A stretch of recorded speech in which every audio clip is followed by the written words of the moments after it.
Hello and welcome. It is Wednesday, December 9th, 2015, and this is another Redacted Star Citizen podcast. Hello. What's going on? Twerk, you're muted, as always. BoredGamer, how are you? The best. What's up, guys? I'm doing a lot better, actually. That's good to hear. You don't sound like you're... You're less high.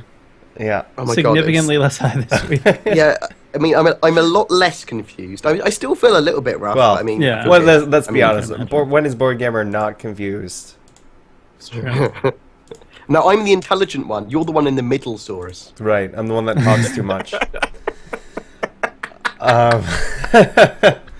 Anyways... Everyone on my channel this morning said, "Oh, there's not really that much to talk about. It should be a pretty short podcast." And I was like, "Guys, WTFosaurus is on this podcast." Yeah. He's going to be talking in the middle like he always does. Jeez. Don't worry about it. And I'm going to start out before we check in to see what you guys have been up to this past week. If anybody has any questions for us for the end of the show, ! Question in chat. Yeah, and just fill in that form and get that question to us. That's the best way to get questions to the podcast. Whether it's to me, BoredGamer, Twerk, or to all of us. And then we will read those at the end of the cast. I'm also going to do a surprise giveaway. To us, too. That was even a these surprise. guys didn't. Yeah, surprise to you guys. We're going to do another $50 gift card. So it's going to be open to everybody. Make sure that you're following both myself and Twerk17. Yeah, you have to do it on your end. You have to follow both me and Twerk17 and do me a favor and sub to BoredGamer as well on the YouTube. They don't check that because he doesn't really care about me. There's no way for us to check it. Yeah, listen, you know what? It's on BoredGamer now. He will check to make sure that you're subbed in. Yeah. And that's on him. See, we have tools at our disposal that we can do that very easily. And I am a tool. And BoredGamer is definitely something. But speaking of BoredGamer and things, it's good to hear you're doing well, Mike, because I think you just stayed in bed and sweat it all off or whatever, which is good. That's what I would have done. No, I was watching anime a lot. You watching a lot? Is that what you call it? Anime. Yeah. And having a wank, obviously. Constantly and throughout. Wow. But what have you been up to other than that? Well, it's actually, I've been able to do a lot of writing over the last week, which is quite good for future videos, current videos, and all the articles and stuff that I've been doing. So I've been doing loads of work with the use.cfg files, finding out what CVARs and stuff actually work. So I've got it all updated now for the 2.0 stuff.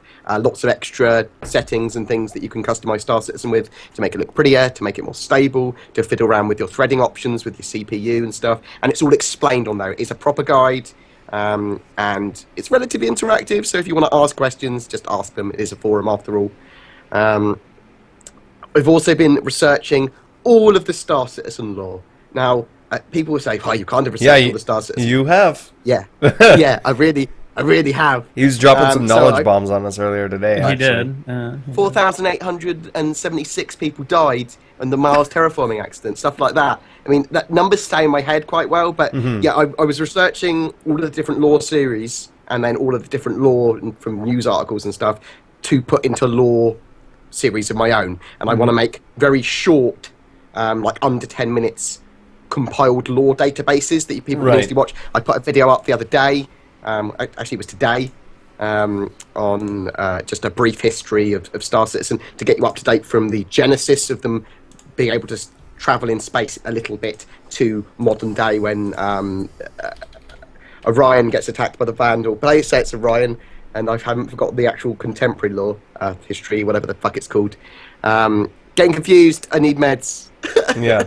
No, but it sounds like you've been busy, catching up on all that stuff, which is good. Because yeah, I mean, one of the things I didn't really do was read much into the lore before. I had a very pseudo-esque knowledge of it. So I've got a lot of more knowledge now. And I think it's really worth learning some of the stuff. Because I didn't realise there was a race called the Kutha-Uk, whatever they're called. Yeah. I was like, what? What's going on here? I don't know these people. Yeah. So I was doing receptions to them and stuff as well. So yeah, there was bits and bobs that I just didn't know about because I totally avoided because they went to do with stats or maths or meta or anything. I got a quick quiz question for you right now. Really easy one. No. Salas Karar there's only one of these ships in the universe. He owns one in his showroom. What is it? What? Who does? Silas the Silas dude Kerner? Silas Kerner or whatever his name is. The dude who created Consolidated Mustang. Outland. Yeah. Yeah, Consolidated Outland. I'll give you a hint. I don't- I'll give you a hint. It's a Drake ship. Is it the new Corvette that no one knows anything about? Does he No. have a theoretical JPEG? Well, it may or may not be a Corvette. We don't know too much about the ship. I just know the name of it. It's called a Drake It's an- Lobster. Anyways, catch up on your lore, bro. No, I'm just kidding. I'm so confused. What's happening? What is going on?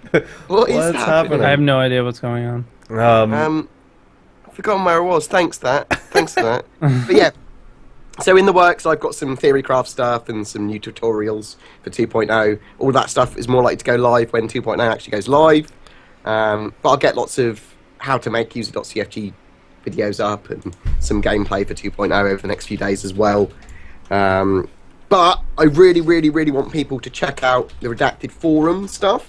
So every week on my bit for it, I write a weekly report, which gets updated as 10 for the Chairman happens, as Reverse the Verse happens, and as new news comes in, and then gets finished off each week with a video from me just doing like an audio of that report. Mm-hmm.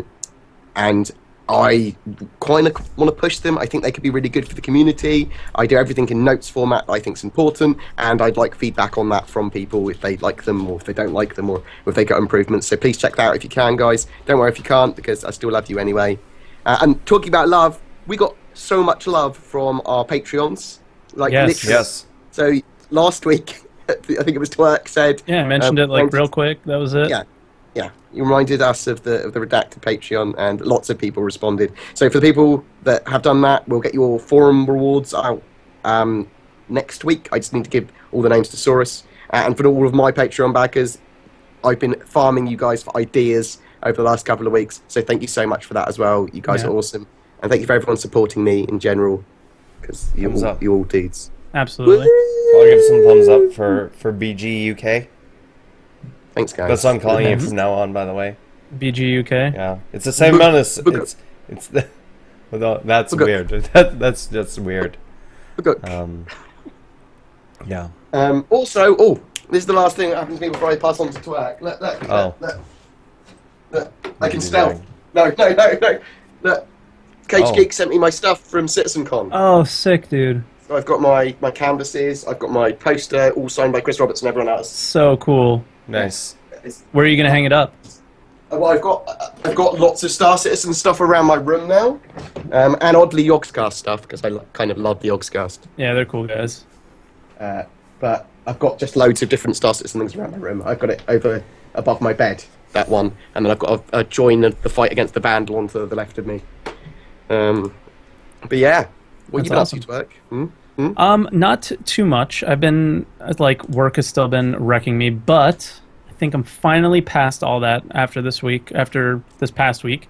I do have an interesting little video that should be playing below here in a moment, which is pretty funny. So I'll post that link in the chat to the community hub thing there for that, which is where It is playing now, good sir. I blew up an Avenger Warlock with a single pistol shot. It was pretty awesome. But other than that, I've just been playing a lot of 2.0, just enjoying my community and having as much fun with them as possible.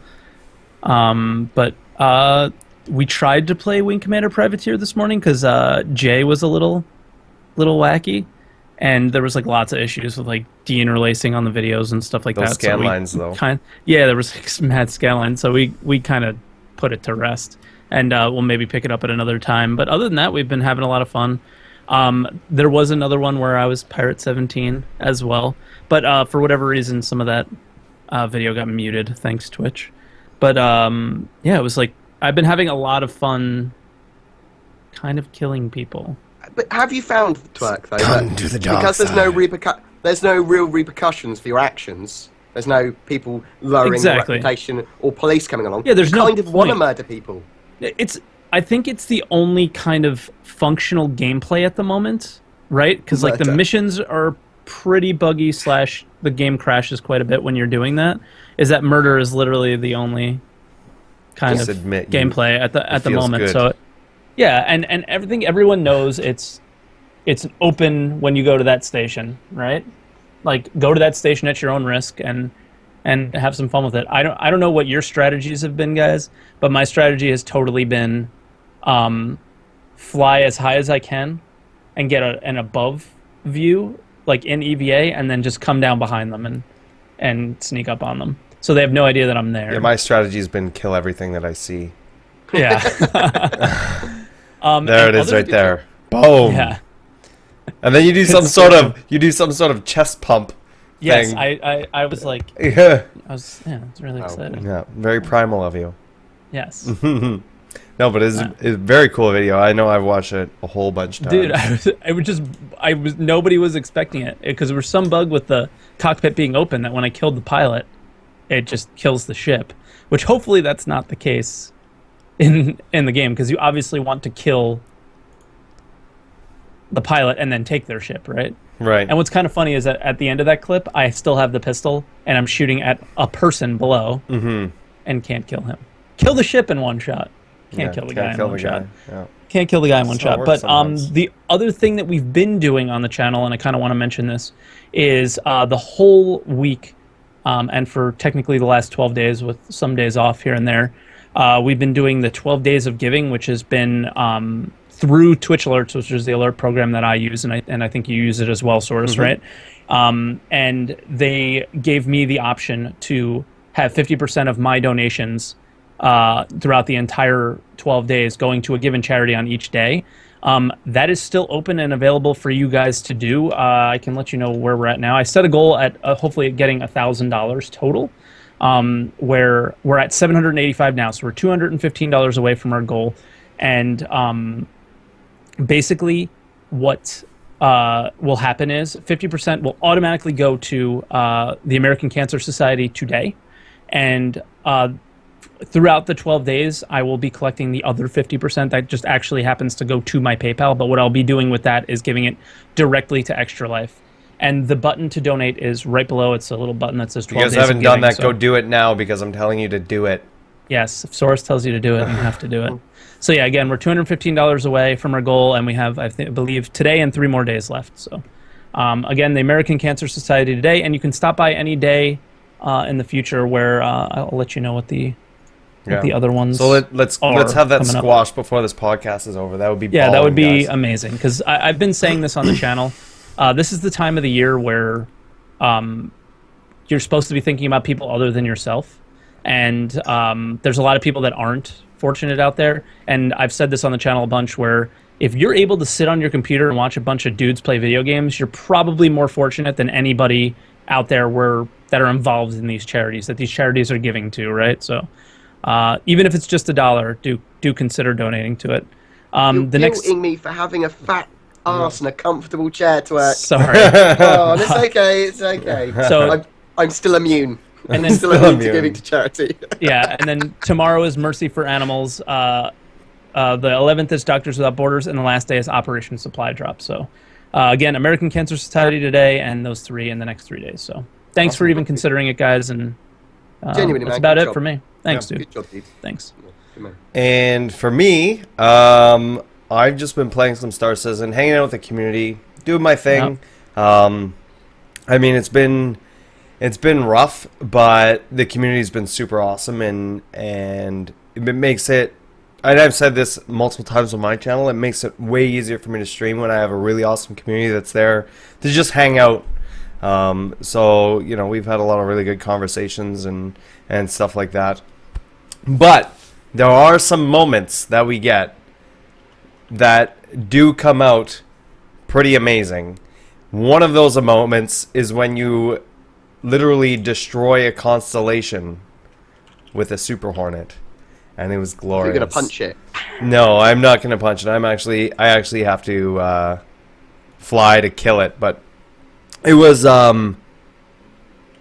interesting because every time I would try to fight a Connie before this, right? Like, fighting the single-seater ships is like Arena Commander. But going up against these bigger ships like this or the Tally, their time to kill is much higher. And I would there would always be one of two outcomes up until this happened. And the first outcome would be they would just wreck me, right? They're running 4 size 4s on gimbals, and they would just wreck my face. Yeah. Or they would, it's fight or flight response, right? So you get a lot of people that will just run, and they'll just quantum out. And even though we know that you're not going to be able to quantum when people are attacking you, you can right now. Yeah, at the moment you can, right? Well, so I thought the quantum thing was only going to stop you going into quantum if your shields are down. No, if you're getting hit, if there's anything in your way, if you're getting hit, anything like that. Yeah, if you're in your way or your shields are down. I didn't realize if it was you're getting hit. The other thing I didn't realize was how many missiles a constellation actually has. 48. It was ridiculous. I avoided all of them with countermeasures and the like, but I was like, oh my god, where are these coming from? This is so ridiculous. They look amazing. It looks like so good. The rains of like a barrage of missile launchers. It reminds me of the Macross. If you ever watch like the anime Macross, where it has like all the missiles that come out all at once, and yeah, it was pretty cool. And you could see, I got excited. Like the constellation started to smoke a little bit. Yeah, so you were so like, smoking, and then there was some little lightning flashes, like, oh shit! Yeah. And then when I finally blew up, like, it was amazing to me. It was so much fun. They're so hard to kill. Yeah. Well, see, I mean, you would have had a much harder time if you had turret gunners, I think. I would have. I think so, yeah. For sure. But at the same time, turrets are a little tough. But that's what I think. I don't expect that to happen a lot, but I think that's going to be something, even with turret gunners. That it will be possible to still take out a constellation. It'll just be difficult. Yeah, you'll be able to take down a constellation in an Aurora MR. That will happen occasionally. It's going to happen. Yeah. So, but yeah, other than that, just been smashing my face up against crashes and drop frames and all of that stuff, right? And just Whoa, more importantly, just hanging out with the community. Yeah, like I think we talked about this a bit today, right? Soros is like, even though I decided not to play Jay, today, but we really should. I don't know what's going on. I don't know if like I'm downloading something, but my camera's being really weird. I apologize, but the thing that like we talked about was, it doesn't matter if the game crashes. You just kind of hang out with your channel and just chat about Star Citizen. Like, what's different about any other stream? Just hang out with them, and it gives you more of an opportunity to be interactive with them, right? So, yeah, exactly. Right? And then then I don't feel bad when I'm doing like focus mode and I look pissed off while I'm attacking a constellation. Exactly. Because it's like it's kind of those short bursts and super exciting. So. Exactly. Yeah. So like, it's almost, is it better than it being, like, obviously we want it fully stable, but as a streamer it might actually be a little better to have the... Well, I said this, I think, last time, is I would much rather it crash than have drop frames. Because if it's drop frames, that means that I have to be paying attention to it and doing whatever. If it's just crashed, then I can just keep clicking over and over again and talk to my channel. How's this for a revolutionary idea? How about we have both stability and frames? It's too revolutionary. I was saying to you guys before this bloody podcast, the next patch we're going to have is going to be low frame rate and crashes. Woo! Iterative. I mean... It is annoying. It is annoying. And I know that I look at it in a very simple black and white kind of view, which is they should be able to do both. I know there's issues preventing them from doing both, but it's frustrating. Yeah, I agree. It's frustrating.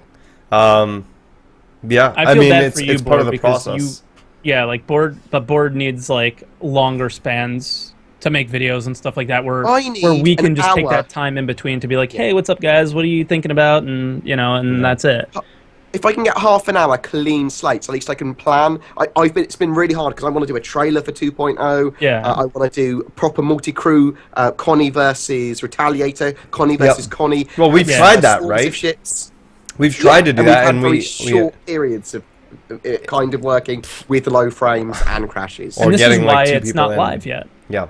And this why it's not live. is actually a good People are asking, segue. why isn't it live? This is a good segue for us to sort of jump into this, because a lot of people are like, why isn't everybody in? It's not fair to all the backers that aren't in, and all of this other stuff. And if everybody was in, then it would just be going to public.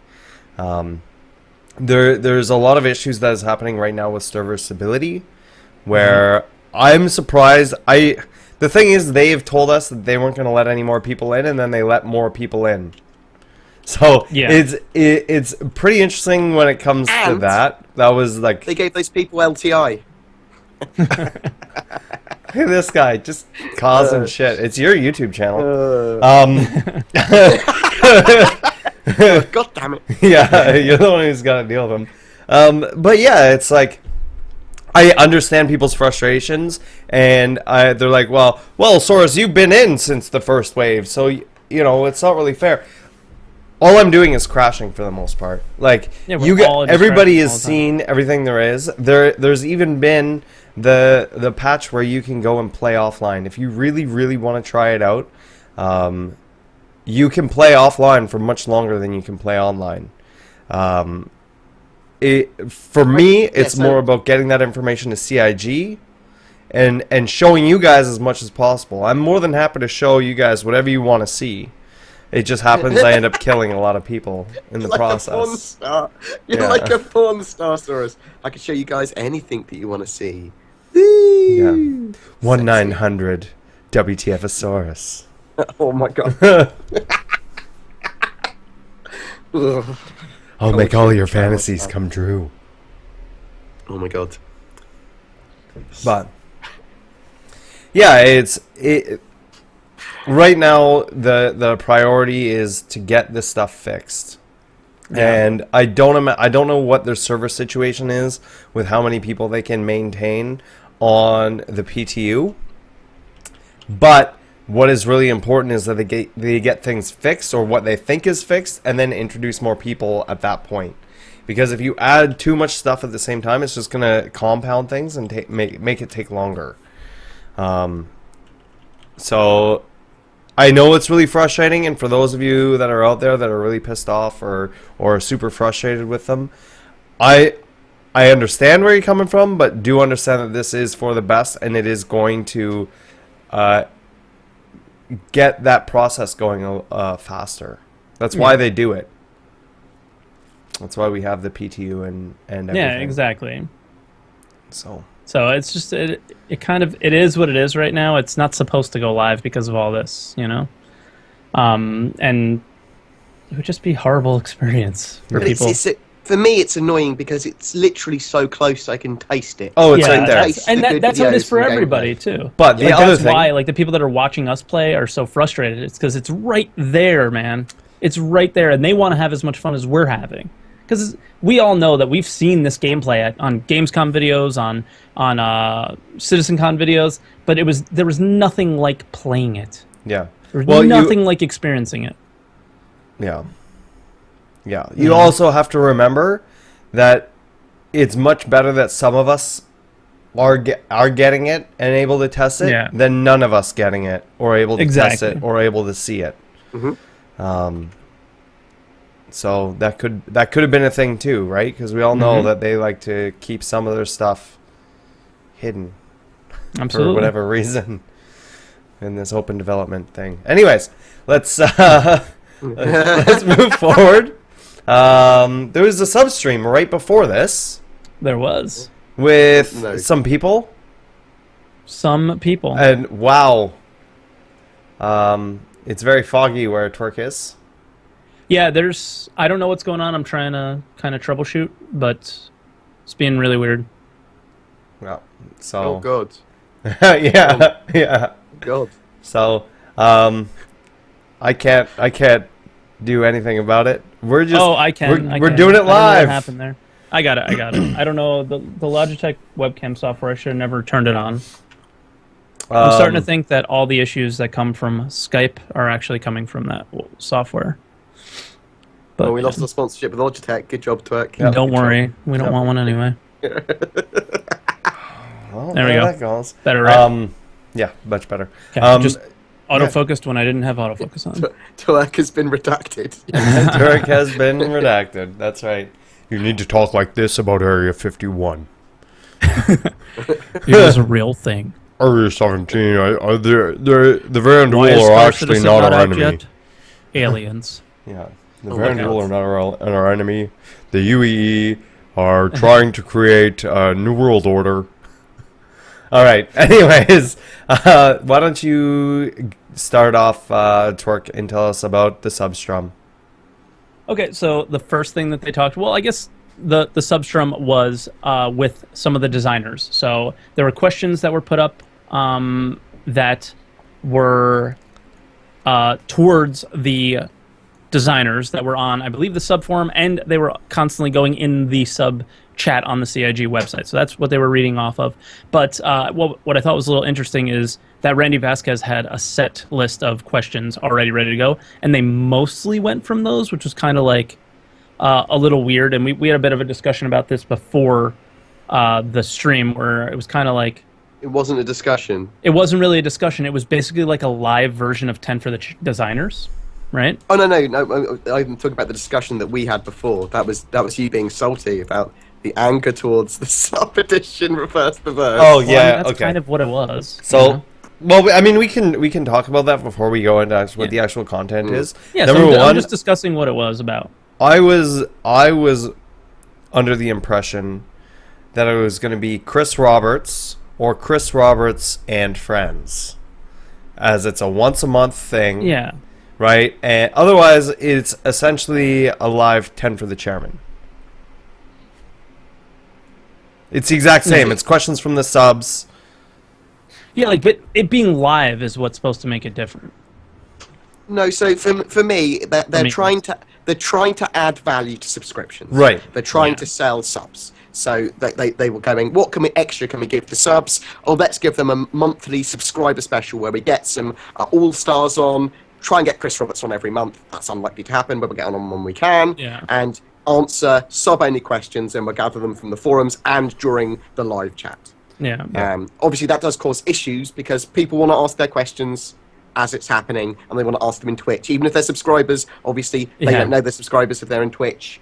They need to be asking through the subscriber mediums and stuff. So it does cause some issues, but it is nice to have. There's no point in not having it. And they do occasionally answer some really good stuff. I mean, there was some good stuff in here. It could just be recorded, though. I mean, as you were saying as well, it could just be recorded. They could take all the questions from the forums and then just record an extra video, bam, put it on. This is how I look at it. I would rather see, if they're going to do something like that, I want to see one of the big three people, right? I want to see Chris Roberts, Aaron Roberts, or Tony Z.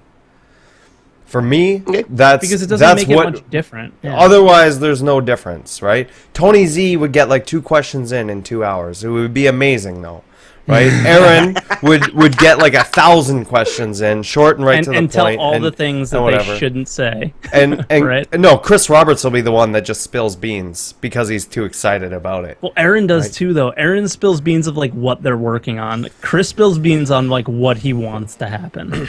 Yeah, I even quite like Darian Vorlik for information. Yep. When Darian's cool too.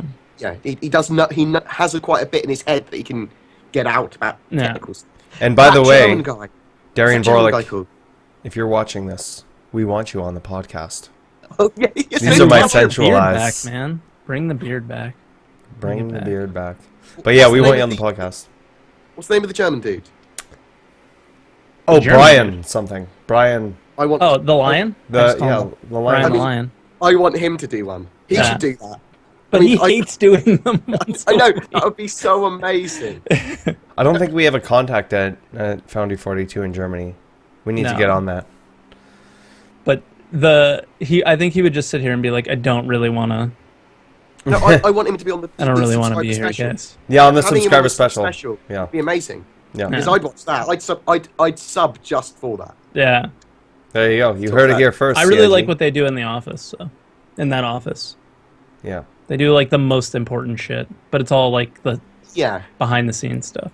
For me, that Brian is as well. I mean, Chambers. they are such an important studio. I mean, they're all important, but their roles and their technical skill is just superb. They're making that game. Yeah. Yeah. Oof. It's crazy. It is amazing. But let's go into what we did get.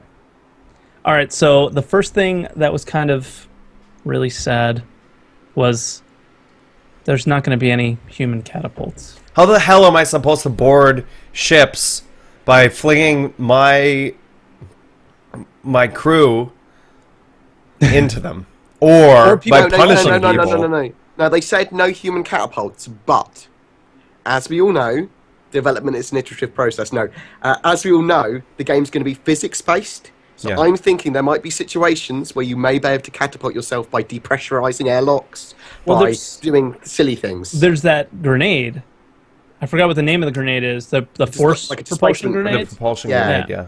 So you can open it and then launch them out with the grenade. If there's no human catapults, what about alien catapults? Right? Like if we look at the kingship, right? It's like a big crossbow. It's kind of like a catapult thing. Right? Is that maybe? I don't know. We'll figure it. I'll figure it out. If you have a projectile big enough. Have they talked about biological weapons on Star Citizen before? No, not that I know of. I'll pose that as a question. Poisons and biological weapons. I'm interested now. Yeah. Well, the thing is, I don't think they're gonna do something like that because they said they want to stay away from sickness and viruses and things like that. That's great that I've got a hospital ship then, isn't it? Yeah. That's bloody awesome. I think the hospital is more for like broken bones and surgeries and things like that. And spawn points, all that stuff, yeah. So multi-crew ship roles, I thought this was really cool. Is that so some of the stations on each ship will be fully customizable, as in like you can sit in them and have, maybe a screen with weapons management or maybe a screen with power management and shield management, and then some of them will be kind of set and locked as to what they can do, and really specific about what they can do.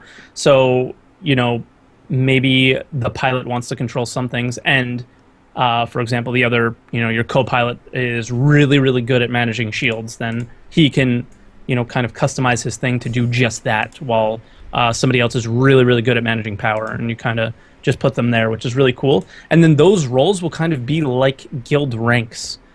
So roles, and these are roles within a specific ship at a specific time is kind of what it feels like. So you invite a few people to your multi-crew ship, and the people that you trust the most will have perhaps the highest roles, and they will have the most access to the things on the ship, potentially be able to fly it. It kind of came out of a question that was mentioned about will other people in your ship be able to self-destruct it? So only the highest role people would be able to do that. But then it kind of opens your eyes to the other things that you'll be able to do, which is like, maybe some people won't have access to power management. Some people might just have access to the snub fighter, or some people might just have access to nothing, or just the turrets, and so on. So I thought that was actually pretty cool. So you're going to be able to rank. Toilets. You've got to earn that. You got to earn that, yeah. Toilet rank. Toilet rank. Listen, I need my toilet role play. Okay. Yeah. It is important to me. Sorry, what? All right, I'll make sure you get that rank, Saurus, and only that rank. Thank you. My toilet roleplay, jeez. I never thought of it, and we've never really discussed it, but I thought that was a really cool thing that they thought of to kind of keep also from trolling, and like when you invite people to your ships. So they can only get away with certain things. I don't think that stops them from shooting you in the back of the head while you're flying or whatever, but still. Well, right now everything is you're immune when you're in a ship, even if you're not flying it. But, which will eventually. That will change and all that stuff. Yeah, right now, like I said before, it's all about fixing the crashing and the stability. Of course, yeah. So then they mentioned a little bit about salvage, but I think I kind of want to talk about ship security first, because this is actually what it's kind of related to the same things. They will have an approved list they were kind of talking about how they'll handle it, Mm-hmm. where you'll have an approved list of who can actually enter your ship.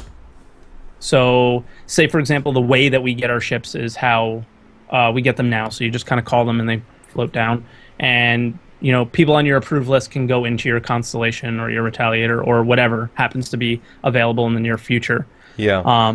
And those are the people that can enter it, and nobody else. Well, I'm But gonna. I think have once to, you open it, people can hop on. Yeah, like that's sort of what happens now, right? Like you can't go onto a ship unless the owner has opened it. But there's going to you be can still have go to be a on. way. Yeah, there's going to have to be a way where you're going to be able to stow away or get on without the owner knowing. Yeah, definitely, because they've talked about that that mechanic forever, right? For like years now. And there's a lot of they've gameplay that talked can about come out of that as well. Absolutely. And the other thing that they mentioned, which I think, again, we may not have had a discussion, but I kind of talked about this, was before the podcast, was they also mentioned that we might be able to like lock our ship, like with like a little remote locker and unlock it with that. But I've mentioned Ultima Online plenty of times on this podcast before about how some gameplay works and some gameplay doesn't. When Ultima Online first came out, you had a house and you had a key and you had to lock your door. And if someone could sneak in before you locked your door, they were in your house. Everything in your house was able to be taken. Mm-hmm. So I didn't think they could open the door though. You could lock them in your house. Yeah, you would lock them in your house. But you just wait patiently for the person to leave. Right? So you pick up what you want and you're hidden because they can't see you, and that was like part of the thing. And then they would leave, right? So I think something similar can happen here if this is the game mechanic that they want to put in with the locking and unlocking, is that if you forget to unlock your ship, somebody steals it, and we're in the PU, people are going to cry so much. I genuinely think what's going to happen with the locking of your ship is it's going to be locked to everyone, and you have to give permissions to unlock it. I think that's what they'll probably decide on. But the way they kind of sounded was like it was just like boop boop, and you went in. They haven't thought about it all the way. That's the other thing too Definitely is we know that there's going to be like boarding stuff, like burning through the side of a hull with and we know that there's going to be tools like plasma cutters and stuff like that. So it's like, even if you lock it, you locked it, but it depends on where it is, right? If you're landed in UEE area, you're not going to be able to just walk up to any ship and just start plasma cutting into it, right? Exactly. You'll get busted by security. But if it's on a derelict space station or out in space or maybe in one of the less reputable systems, you might be able to do that and whatever. So there's you need to keep people around. There's definitely going to be stuff. hacking of some sorts and warfare probably products that allow you to do it. So there might be some expensive grenades that you can go, oh, this door's an old shitty door. Boom. Yeah. Go and unlock it again. I mean, so Saurus, out of curiosity, is the stowaway mechanic something you're really interested in? Super interested in. So you are interested on stealthing into someone else's ship like that. Right, I was going to say, or were you more interested on boarding ships, especially in space, the bigger taking them by ships? force? I'm looking forward to both, but I think, especially if I get, it won't happen very often, but if I get access to, say, let's use an Idris as an example. Idris is a very big ship, lots of hidey holes that you can go and hide in, and you go and hide and they take off, right? I don't plan on soloing and pulling a John Rambo and going through and just killing everybody. But what I could do is bring an EMP grenade and shut down their entire ship, let the rest of my crew know where they're at, and then have them ready to board, right? While they're frantically trying to figure out why their ship just shut down when there's no ships around them. Right, so obviously there's going to be a manhunt for me. I'll probably die in the process, but I could put out some sort of beacon or something like that. The rest of my org would be able to find them out, come to the ship that's shut down in the middle of nowhere that doesn't have any defenses, because I was the person who was able to. I mean, I like the idea of doing subterfuge and spying like that. I think that's great. I think that's a good thing. I think that's awesome. You could also go in and paint the walls with their blood. See, I'd worry about, like, on an Idris being solo, just a couple of you, because those NPCs are going to have to spray bullets down corridors. I mean, you're still not going to be able to hide from those bullets. It'll be, well, it depends if there's NPCs on board or not. That's true. Right. And some people are going to have very, very skeleton crew Idrises because Or they're some they're people, going to go, oh, some they're orgs, expensive. some orgs can just, you know, they have the manpower to do that, right? So, yeah, I mean, if I was going to do something more along that lines, I would be looking at more of maybe a 3 to 5 man group that go in, we get in. People you trust the most. Yeah, and we just hide somewhere, or the best camouflage is hidden in plain sight, right? So especially if there's like uniforms or something, and we can get a hold of uniforms and just walk around like we are NPCs or something, then... Oh my god, that would be so good, pretending you're NPCs to Yeah. human players. Oh, right? And I don't know and how so it's possible like- that'll be with augmented reality, but That's the thing, is people won't have augmented reality on all the time. People won't do head counts all the time. We will find the weak spot and we will attack it. yeah. Overdrive. yeah, I'm looking for. No, I'm not looking forward to piracy, but I am looking forward to boarding. You're Yeah. a monster. Yeah. So, but yeah, I think the stowaway mechanic is really important. Because it will give you that emergent gameplay and that surprise for some people, and it'll be good. Like, I'm not saying I'll be successful all of the time doing that. I probably won't. 9 times out of 10, I'll probably get my ass handed to me. But it's what makes it fun. You Yeah, know, of it's course. that Cares. challenge of trying to do it. So, All right, so moving on, they started talking a bit about salvage as well, and we discussed this a little bit. Matt Sherman answered this question, and it was a little hard for me to kind of understand. Me and Board talked about it a little bit. They kind of made it seem like only items that are going to be useful will be salvageable. So, like, components and mounts and engines and shields and things like that is what will become salvageable. No, I think you're about to get salvage materials from hulls, but you're only about to get raw materials. raw materials. Okay. Whereas you could actually Right. salvage the whole components. You can get a whole component from salvaging the wing that had a gun on. You go, Right. oh, the gun's still Okay. Right, Okay. yeah. So it was just like the way he said it, I was having a hard time understanding what Yeah. he was saying. Okay, so that makes a lot more sense. But it's a lot to do with how the ship was damaged, how it was destroyed, what Yeah. actually happened to those components in the process of them falling off the ship. Yeah. Yeah. So that makes a lot more sense. So But I have just got a reclaimer. I got it in the last sale, and this made me a lot more excited about that. dude, okay, yeah, definitely. And salvage has been something that I wanted to reach when the game actually came out, and that's the first thing that I'm going for is salvaging. Yeah, I think what was A salvage ship. what they were trying to say is that it's not, when you're salvaging stuff, it's not just RNG. Oh, this time I got a gun. This time I got an engine. It's like whatever's there that's still intact Will be Yeah. salvageable. So Plus- that actually was a really the raw materials are a Awesome. thing as well. Yeah. so raw materials are a thing. Okay. Yeah. Dude, my camera is driving me nuts, but yeah. Then they also kind of talked about repair as well. And so the Idris might need a few crucibles to repair it. And they also, which is fine, but like obviously you can repair it with one, but it would just take a really long time. And then they also said that so you would kind of have to close the breaches. And then once you close those breaches, you can repair the interior with people.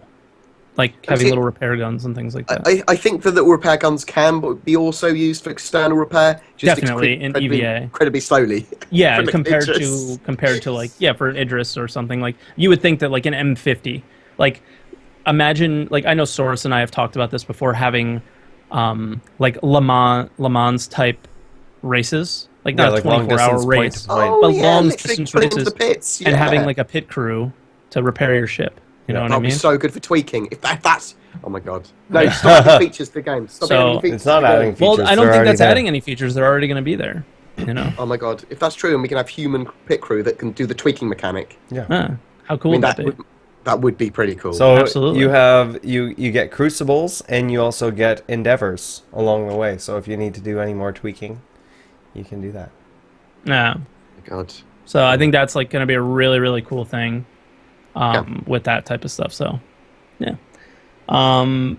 Now they also, like, with that component system that we kind of talked about just now, is it's not really ready. They haven't worked. They're still working through it, and they haven't really gotten down. They mentioned today that they haven't really gotten down how damage will actually happen to the components. So they also spoke about, somebody asked a question if, like, say on the Retaliator that has huge friggin' torpedoes, if those things get hit, do they explode? And Calyx was kind of like, work in progress, but I think it's kind of like, probably not. Well, you could tell that he wanted to do it by the way he was describing it, because he was like, yeah, if the ammo box goes up, then we can work out all the damage around the area and all this sort of stuff. So But I feel some like of the it would stuff... be like it too might many be more instant prevalent kills. Yeah, and I think it would kind of ruin gameplay a little bit. Like, they're trying to get time to kill up, and this would totally take time to kill down. Like, let's go back to my sabotage. I just go in and say, screw it, peace out, gangsters, and just boom right into the missiles, and then the whole thing blows up with one shot, and I pull what you did with the Avenger. Exactly. Like, I think that would create that far too often.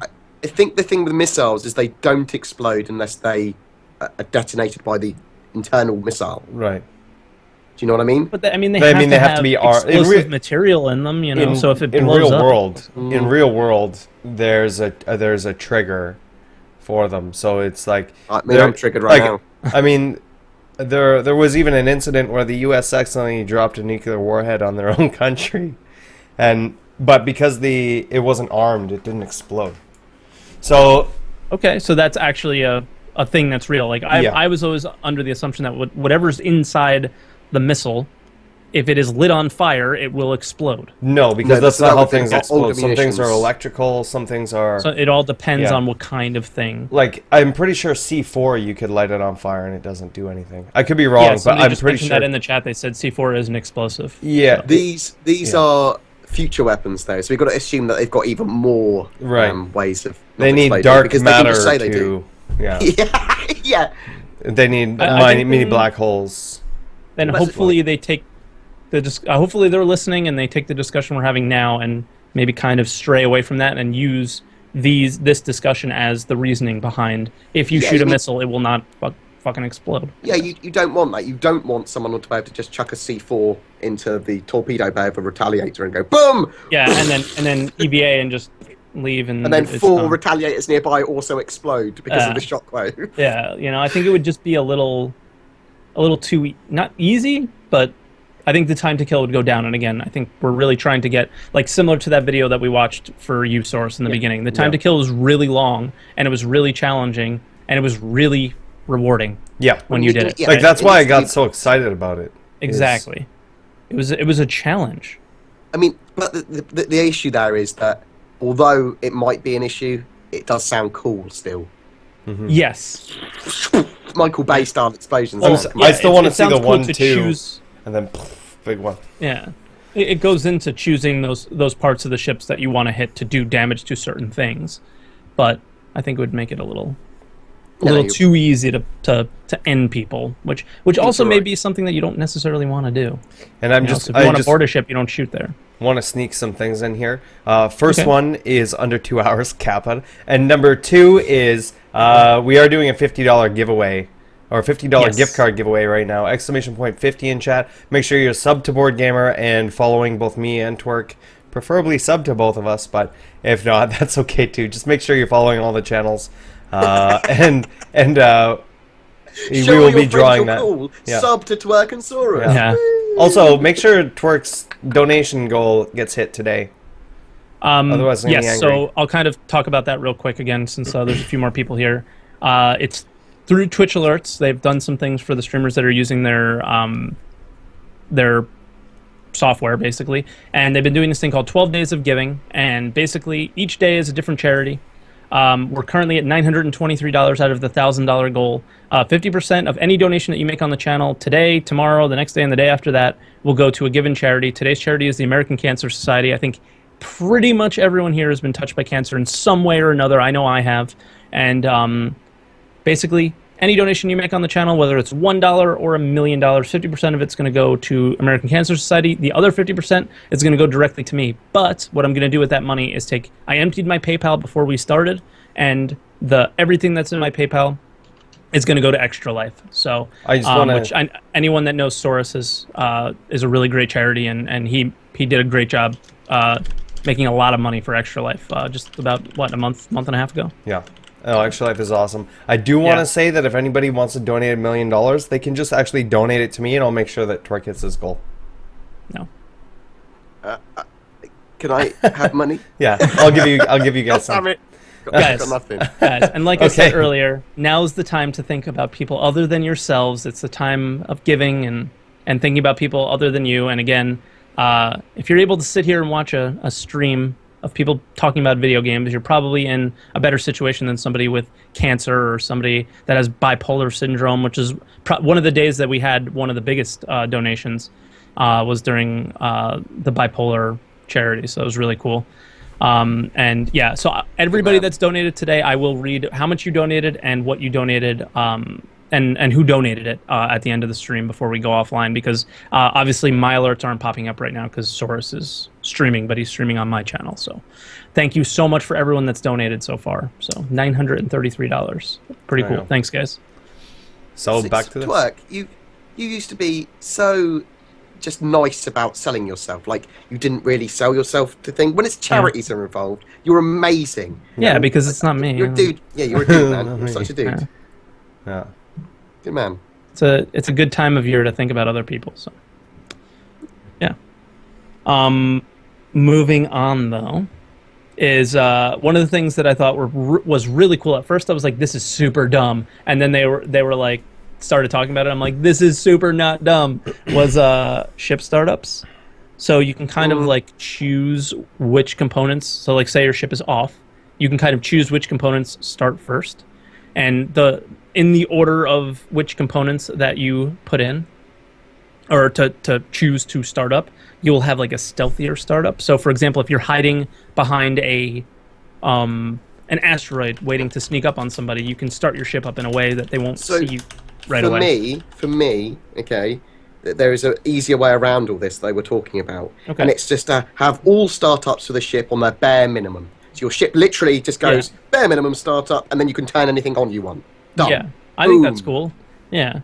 Or, I mean, obviously, you want... like, in order to move, you're going to have certain things like engines pop up, which is going to, bring your IR signature up or whatever.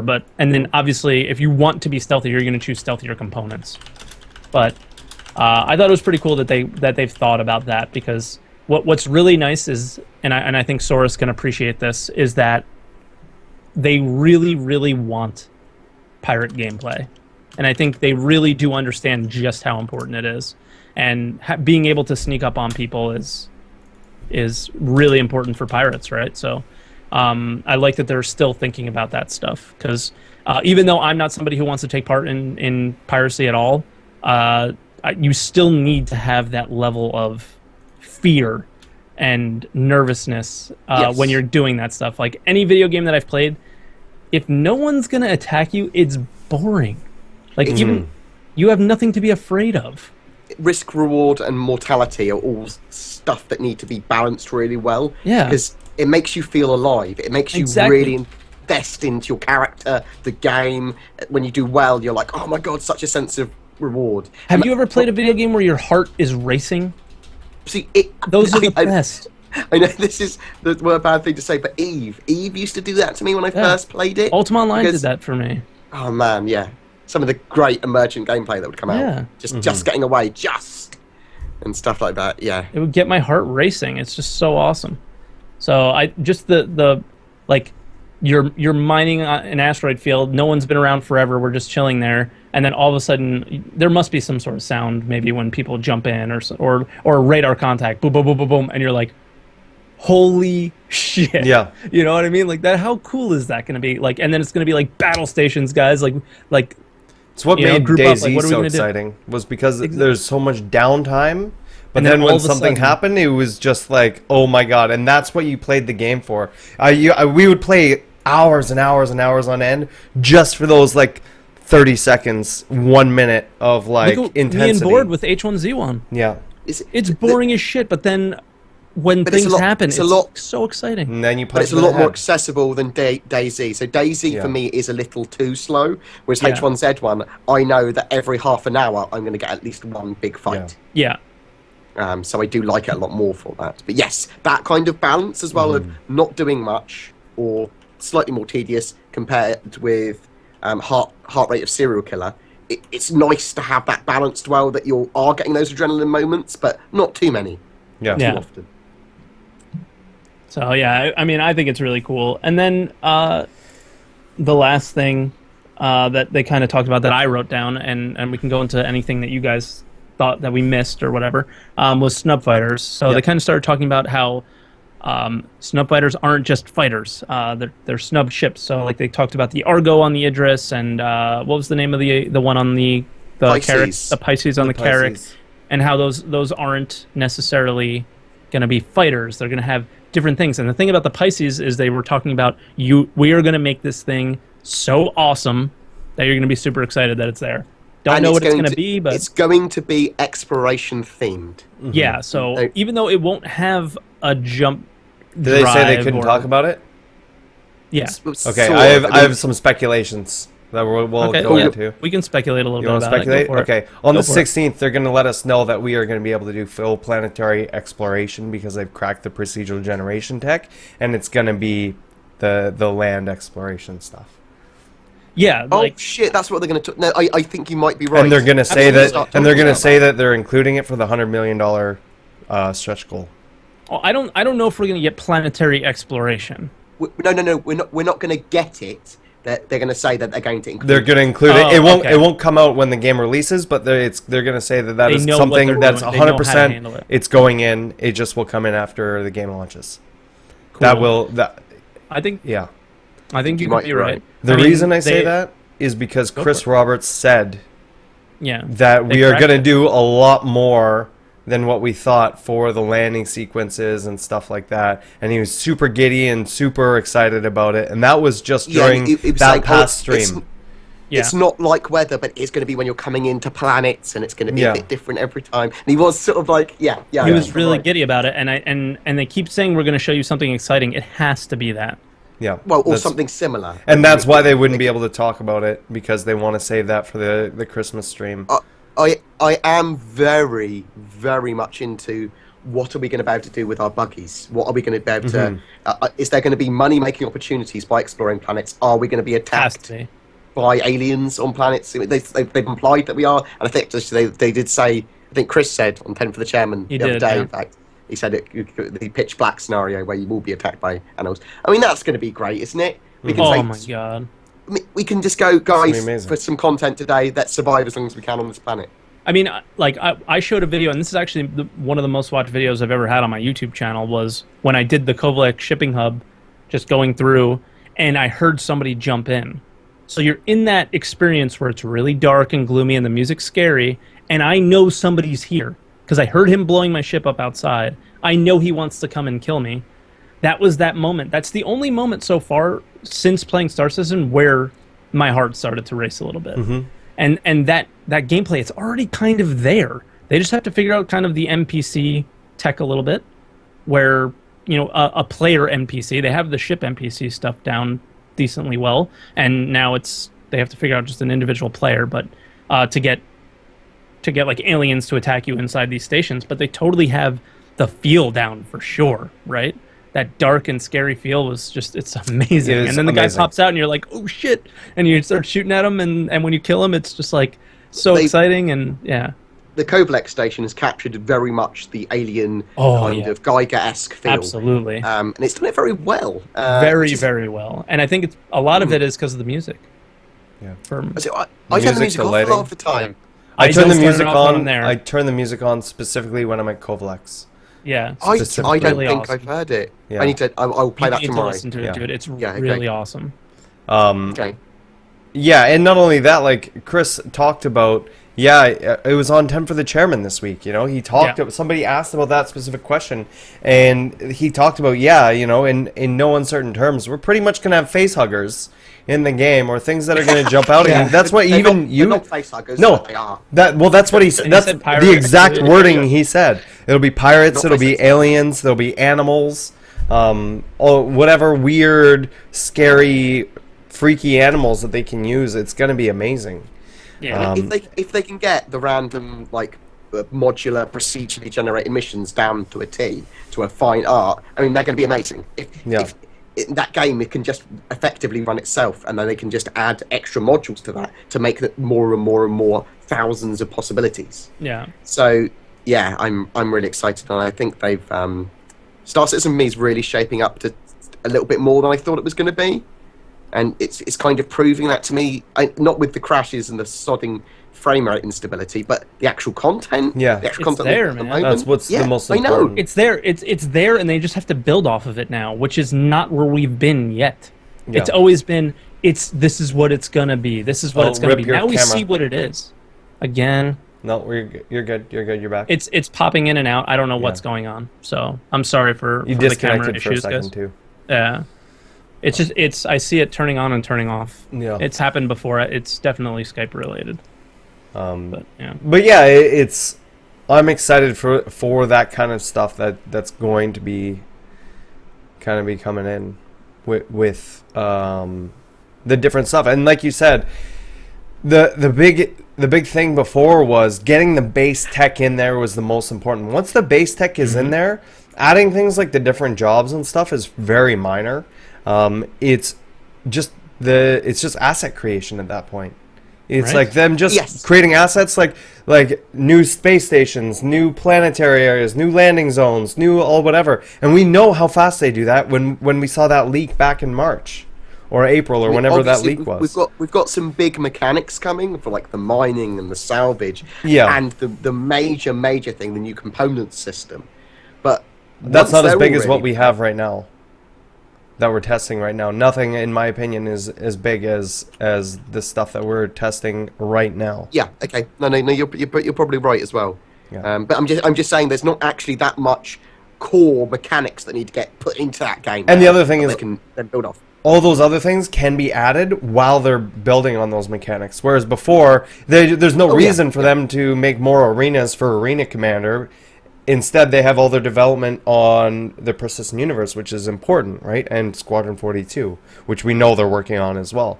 But now, it makes sense for them to get Nix out to us, which I think we're probably going to see next week as well. New planetary areas and stuff like that. I did see Super Mac Brothers in the channel saying it's plain sailing from now on. Now, I don't totally agree that it's plain sailing. Yeah. I mean, they are going to make mistakes, and they are going to have mechanics that are balanced totally wrong, just because someone will have an idea about mechanic and they do it with salvage or they do it with mining or something, and it'll be like, this isn't how I envisioned. This is crap. Or something like that. It might not be with that. But there'll be something that could be the stances or something. Something won't go right, and they will have to be rebalanced. It's a process that we're all involved with. It's not an iterative process, Dwack. I'm sorry. It's a process that we're all involved with in development of the game, and that's why we have our say now. And that's why it's important that we do have our say. So people should get involved with bug reports, and they should get involved with the forums where they can and have their say. Not in an aggressive way, but in a I don't think this works because way. Right, yeah, and I mean, like I said, I still strongly believe that this is the most important thing if that we are testing, hands down, through the whole development of the entire game. Right now is the most important, because it is basically laying the foundation for the rest of the game. Yeah, it really is. It really is. Yeah. I'm excited. So, Soros, talk about griefing. Oh no! Before we go to griefing, Okay. Q drives. the other thing that I was relatively excited about, I'm interested about is fuel. Okay. Yep. So they did originally say there was going to be like 3 types of fuel in the game. Now, has that been broken down just into 2 now? It's boost fuel, that's which what it would be feels boost and like. afterburner, and quantum fuel. I haven't even seen a boost or afterburner fuel gauge. Like I know where it is. I haven't seen it go down. I've seen mine Okay. go down. Really? It just Okay. it doesn't go down that quickly. Or, No, and it refills So- quickly.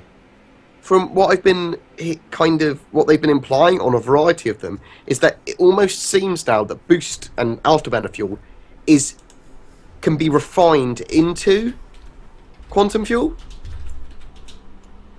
I mean, correct me if I'm wrong. They need to tell me more about fuel now, because there was going to be 3 types. Now there just seems to be 2. They're talking about things with fuel intakes now a lot of the time. So like the Archimedes, they're going to have fuel intakes that allow them to regenerate their boost fuel just by flying in space. So the Starfarer obviously can do that as well, but the Starfarer can refine quantum fuel. I thought I was going to be flying around suns doing it, but am I just going to be flying around in space? Give me more information, CIG. All the information. Give me Orgs 2.0 already. Community chest. That's useful. I have over 1 million And- rec. It's just sitting there. More referrals. And yeah, more referral please. stuff. Right, Twerk? Shh. Stop selling your referrals, guys. Come on. I'm not even at 10 yet. Give me a break. Yeah, if anyone's got any friends, get them referred on Twerk's link, because he's Yeah. like... Just for a couple though, and then come back. These to guys us. are like, how many? I got 1 million, guys. How many do you have? And I'm like, That's 8. what, I'm like 8. that's what I took. And That's fuck you. exactly what we sound like. That's exactly what we sound like. Twerk, how many referrals are you at? What are you at? What are you at on referrals? What are you at? What are you at? What are you at? What are you at? What are you at? What do you- Twerk is beating us Yeah, on one it's thing, 100. and that's dollars spent. Yes, I think I crush everybody on dollars spent and Wow. Star Citizen. Good job. As far as us 3 Good goes. job. Yeah. Good Good job. Good job. That's something to be proud of, right? No, it is. It is. Where's Great Clifford? cry. Clifford. Great thumb. I have somebody who was in my channel recently that spent 100 grand. What? Yeah, and crushed Clifford. Yeah, he has a few accounts. Clifford was like, Yeah. Let me Oh get yeah, my he was credit card out he was talking to him and hanging out with him the other day. But yeah, I'm going to take a little bit of time, and I wasn't planning on going into this, but this is something that I'm going to talk about because I see some people talking about it right now on the live stream, and it comes up on all of my videos, and people come into my channel and accuse me of this and everything. I'm going to make very clear what the difference in between griefing is and what playing the game is. Okay, griefing is when you're using mechanics that in a way that are not meant to be used, or broken mechanics to harass and for example, essentially CS grief missiles? grief people. So I have a better example. Right now, we know that Port Olisar is an armistice zone. Right? There is an issue with the Avenger where it spawns you and it thinks you're outside of the armistice zone and you can shoot that. I was on my stream the other day, and someone was going around an Avenger and blowing up everybody's ship before they could get to them for like 10-15 minutes, right? So nobody could play the game, nobody could do anything. That is griefing, okay? Me going out... I would also say that griefing is also continuously bullying someone. It so is. Continuously bullying by, like, every time they respawn for like 30 times, you following them Right. and ramming your ship into them. The same That would person be griefing. But you over and wouldn't over again. call I'm at Korea Station. The same guy keeps going to Korea Station. No. I EVA behind him and shoot him in the back 30 times in a row. I wouldn't call that griefing. No. I would just call because he them wants dumb. He wants to shoot you. Yeah. Well, it's the same thing, right? Like, so, for example, there's lots of times where I fly around Korea Station and I just shoot anybody who comes into the area. That's not Yeah. griefing. That is a mechanic that is a part of the game. If you don't like it, go do something else. Go do another mission. Go do whatever. If nobody comes by, that person will get bored and go do something else. Or there is get an good. issue. There is an issue at the moment, is that obviously Korea Station is used for PvP, basically. Right. That is pretty much the only reason for that station. Right. FPS and PvP, because you can't FPS versus pirates. You have to FPS versus players. Yeah. So I can't even join that's what- pirates in the missions because they shoot me Yeah. and the other guys shoot me.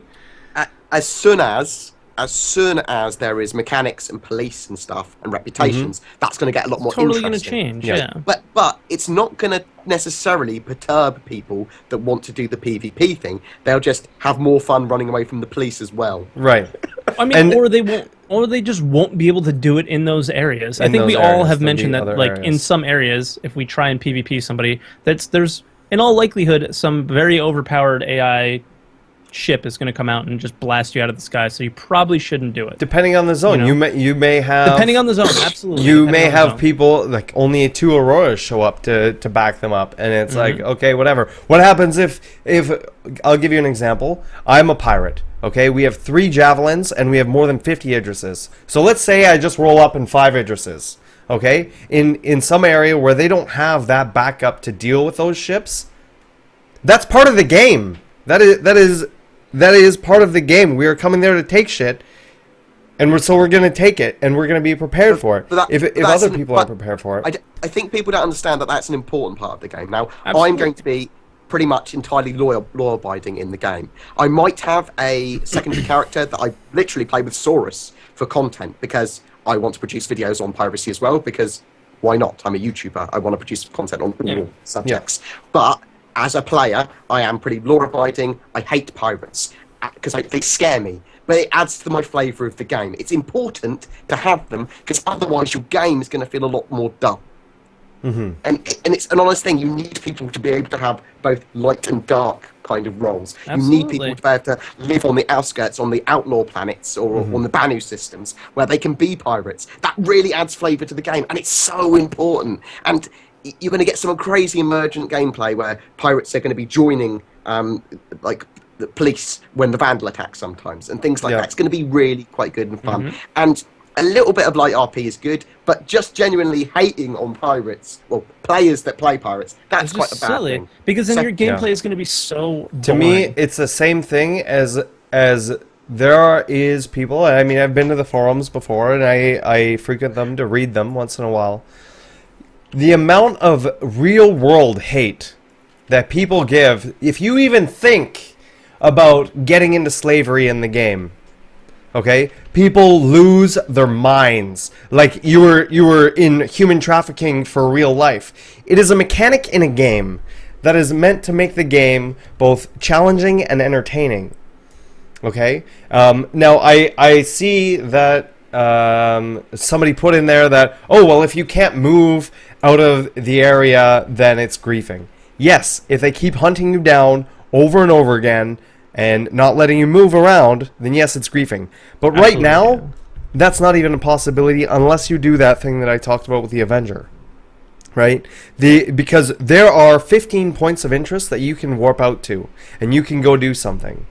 Right? So unless somebody's chasing you and happens to be at all those things, like for me, for example, I just sit at Korea most of the time. Sometimes I go to other space stations, or I go to the refueling point because, you know, I need to repair or whatever, and if people are there, I'll take them out to make sure I don't get attacked, because people are going to be pissed off that I killed them.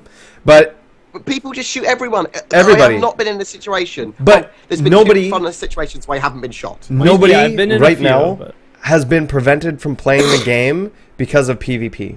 And if you're saying that anybody has been prevented from playing the game by PvP, Other than the bug at the station. other than that bug at the Abusing. station, then you haven't played it. Yeah. Yeah. That's not PvP what he was doing. That was creepy. I think That- people yeah. are honestly just getting frustrated because the game does crash fairly often. So when you finally get to Korea Station and you're like, sweet, I'm going to grab a gun, and you get killed, they're just butthurt about it. And to give you Well, an I mean- example, like that Avenger, what I did is I just went to another platform, I spawned my ship, and I rammed into him until he blew up so other people could request their ships. I'm a pirate. I want to kill other If it people, had- but I don't like it when people fucking ruin other people's experience. If it for had- the sake of- Exactly. if it had voice comms in it, It would be totally I mean, that's another thing. Yeah. Like, voice comms would immediately make stuff that you could actually go, no, honestly, I'm friendly. And you could tell by the tone in their voice whether they're trolling you or not.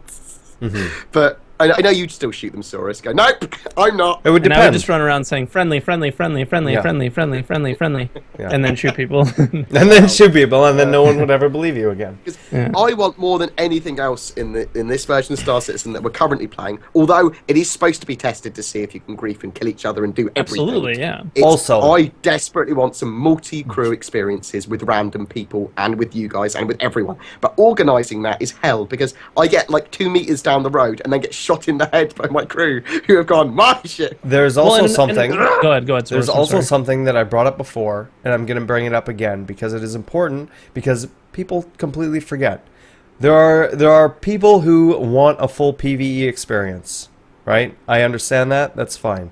Some people are excited just for Squadron 42. Some people are excited for Star Citizen. You want to play the game how you want to play it. What's beautiful about this game is we know there's going to be private servers, right? And especially if you want a PvE server, it doesn't matter if you have 30, 40, 1,000 people, right? If you want to pay for a PvE server, or if you have a group of people, or I'm sure there'll be ones that'll be open to everybody, PvE servers where you can't hurt other players, but you can still play with other players, then you can go there and do that.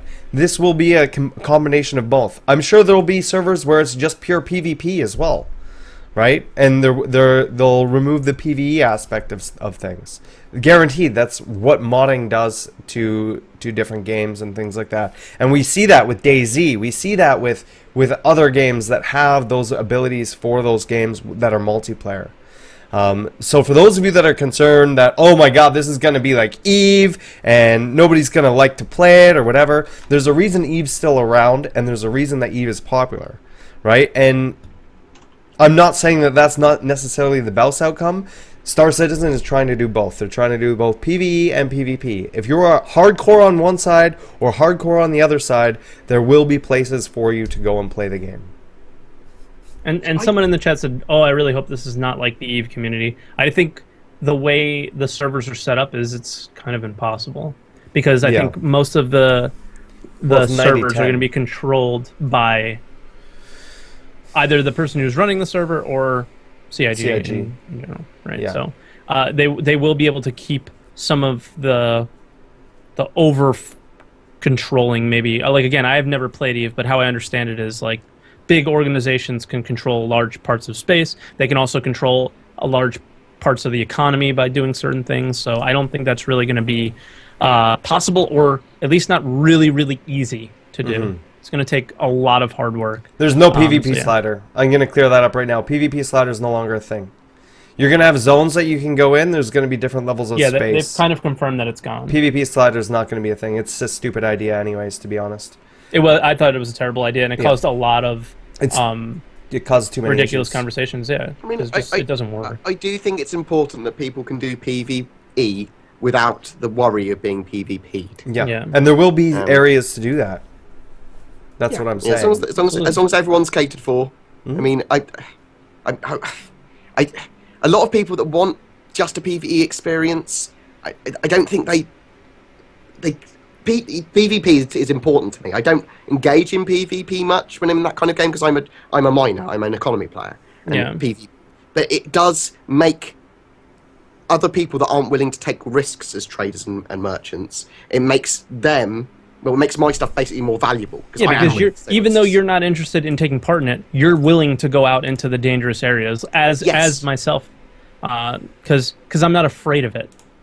It's an important game balancer to me for economy. Yeah. But it needs to be done right. It needs to make sure that people can't grief. Griefing, obviously, not the same as PvP, but PvP is attached to griefing because it's normally done by players. But again, the absolute pirate hate is just. It's funny. Yeah. Because I don't think people realize how important, like, it's essential. It has to be there. It has to be there. Yeah. It has to be risk and reward. We should all allow people to play the game how they want. Yeah.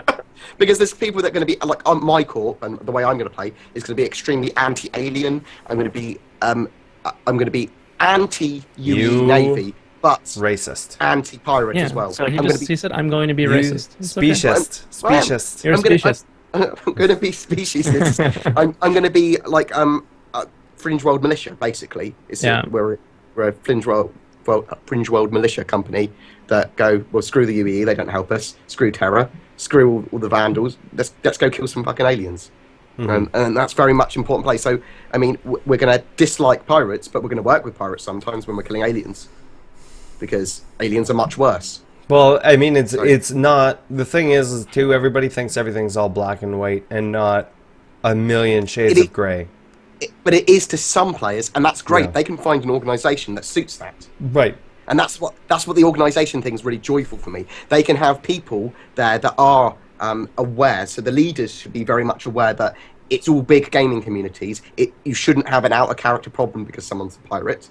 Mm-hmm. That's what the leaders should be trying to promote. But we're here to make sure you have a better gaming experience for your hate of pirates. Mm-hmm. And for these pirate guys, we're giving you a better experience for your love of murdering people in their ships. Yeah. So yeah, and hopefully we'll get that with that. And what were we talking about? Griefing.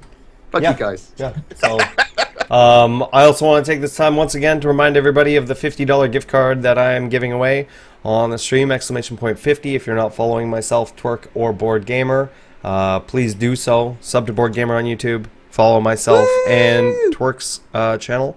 Yeah, !50 in chat. Also, Twerk is doing his 12 days of charity event. Make sure to go down below if you have any extra dollars kicking around to throw that to him. And we are going to be moving on into questions. $67 away, by the way, guys. And I just want to bring it up once again. Less than 2 hours, Kappa. So, Chimera, we have a couple questions from earlier in the week. Only two of them.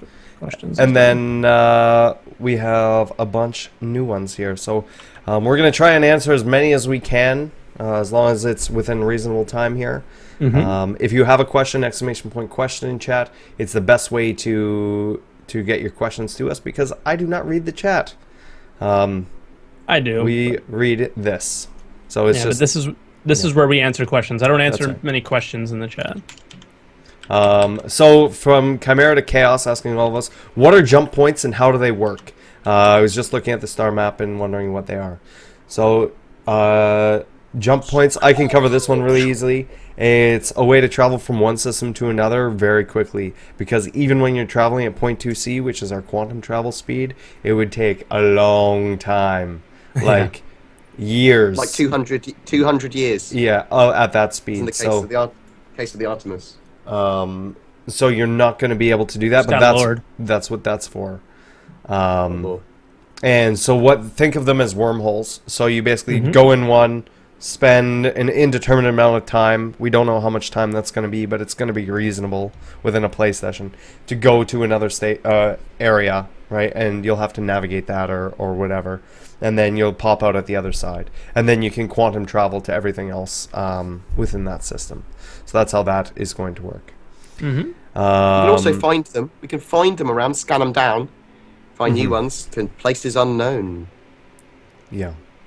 Ooh. It's like my theme tune now, thanks. Miserable G asks, do you think safe zones in the persistent universe will have guns disabled like they do now in the PTU? Or do you think people's safety will rely on NPC police? How effective do you think the NPC police will be at both stopping pirates and capturing smugglers? I think they're going to be disabled in certain areas. Yes. I think there will be some starting zones which are just disabled. Yeah. I think that makes sense. I wish it wasn't, but I can't imagine that people won't care. You know, they will try and ruin someone's day.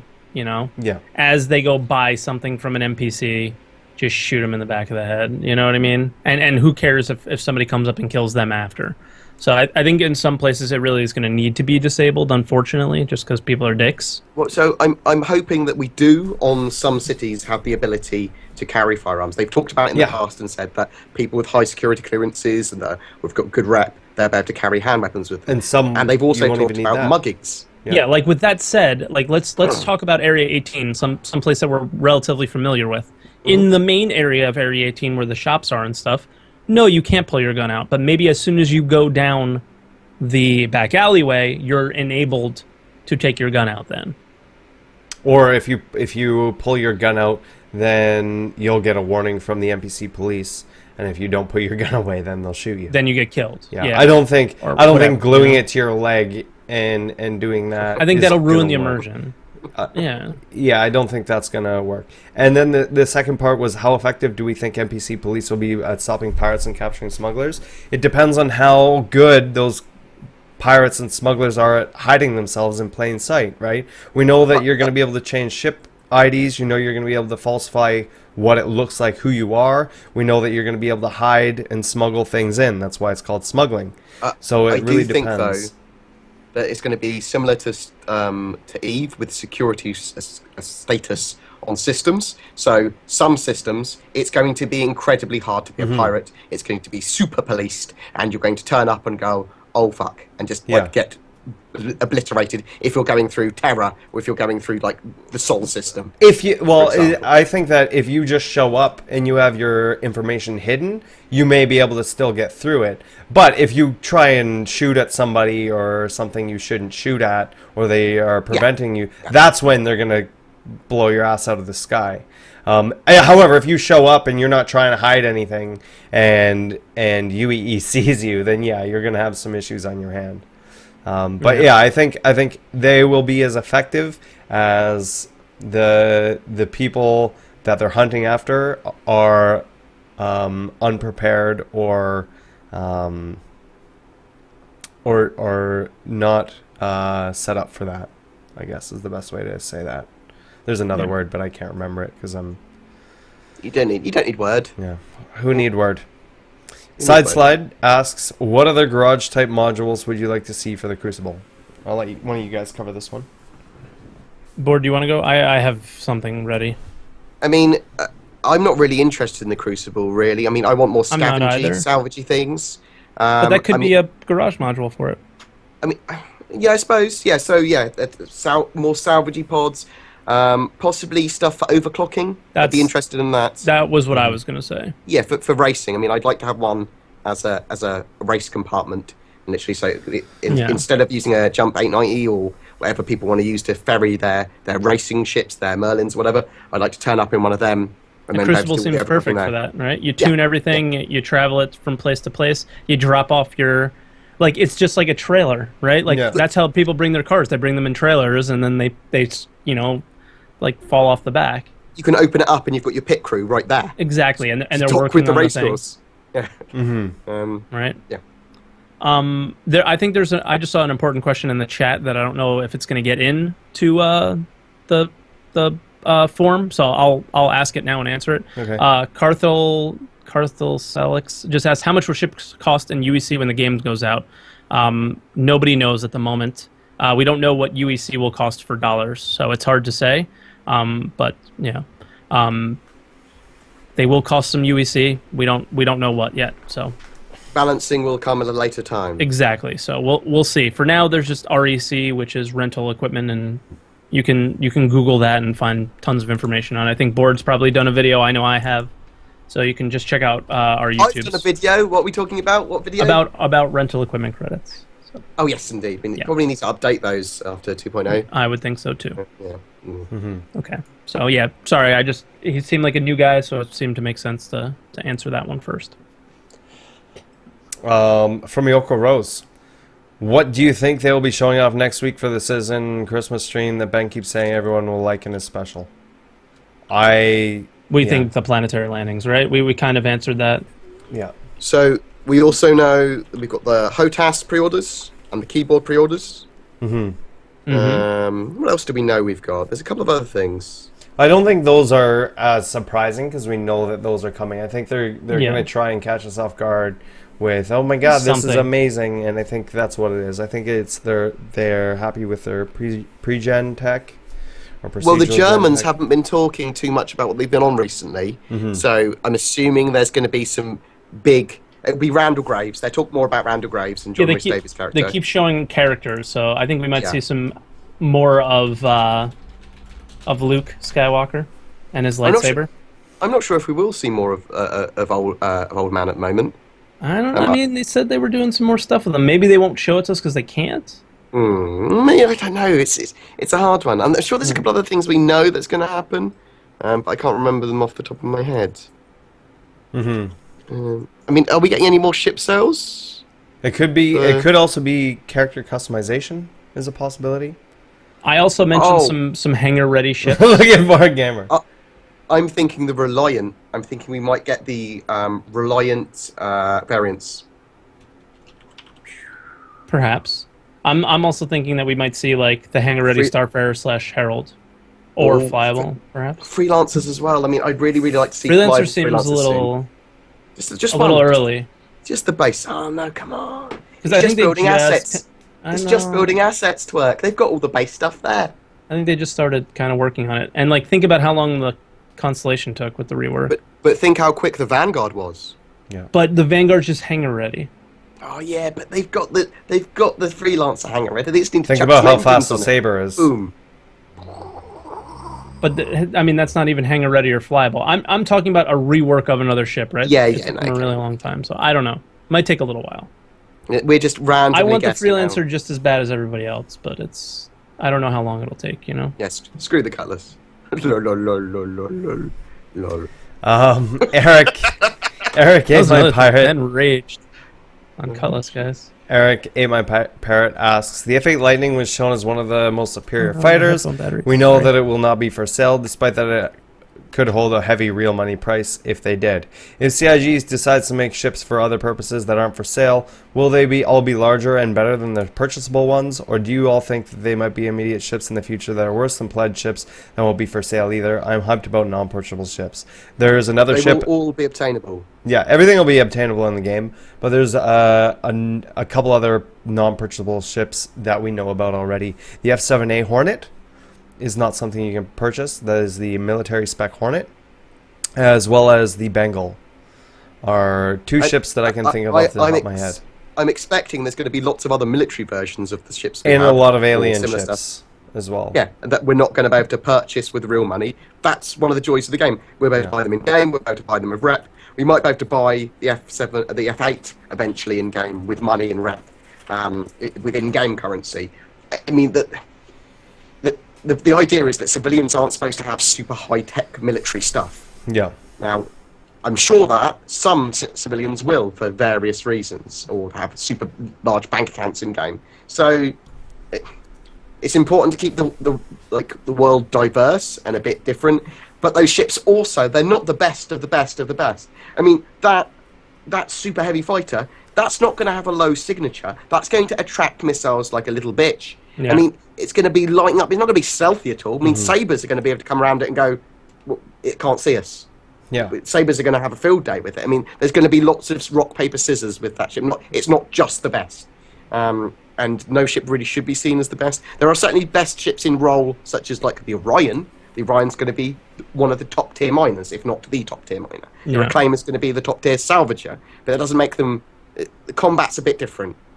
So I got a bit passionate there. Yeah, but yeah, that's. I'm sure there'll be more non-purchasable ships, and it's awesome that you're excited about them. We are all excited about them as well, because that's something I think a lot of the ships, a lot of the alien ships, especially military ships, that we won't see. I would like to see some just generalist ships that we don't see for sale that come into the game later on. Absolutely, because Right. and then it adds more gameplay, because there are people that are like, I have this ship, I have that ship. Well, Yeah. well, I got this ship first, or I earned this ship. It's a lot better, I think. So Setnix asks, "Where's the monthly report? And if yes, when will it release?" It's this week, and should be soon. I would feel like it would be after Monthly the, report would be live usually on a stream. Friday, right? Yeah, typically on a Friday. So maybe this Friday. So there you Yeah, go. they last week they said it was this week, so... Yeah. Yeah. Yeah, so Sethnix, hopefully that answers your question, because BoredGamer definitely is the one that knows that one. Yeah, he knows all about the lore. Zorky asks, have they ever mentioned anything about a cloaking device on a ship? How about that being able to cloak yourself, a ship focused on stealth? It'd be pretty cool to have something focused primarily on stealth. Now, we do have a couple ships. We have the Hornet Stealth, we have the Saber. Hornet Ghost, yeah. The Hornet Ghost, yeah. And I'm sure we'll have other ships as well. Even the Delta has armor that's sort of brings down your stuff like that. But Your cross signature, yeah. yeah, we'll definitely have stuff that's... we already have things that are focused primarily on stealth. As in terms of like... cloaking, like disappearing device. from your eyes, that will not exist. No, and I'm glad that it.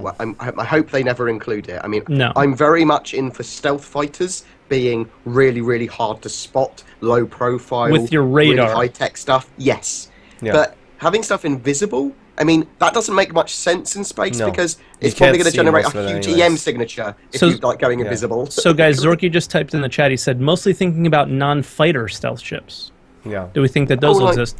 You will be able to have stealthy components. So if you wanted your ship to be stealthier, you can Yeah. put stealthier armor on it. You can Like a put good example stealthier for engines. something power that supplies. would be beneficial as a stealth ship would be something like a Herald, right? Or the news. How about a Reliant. trader? Some of the smaller trading ships, like a Freelancer Max, Yeah.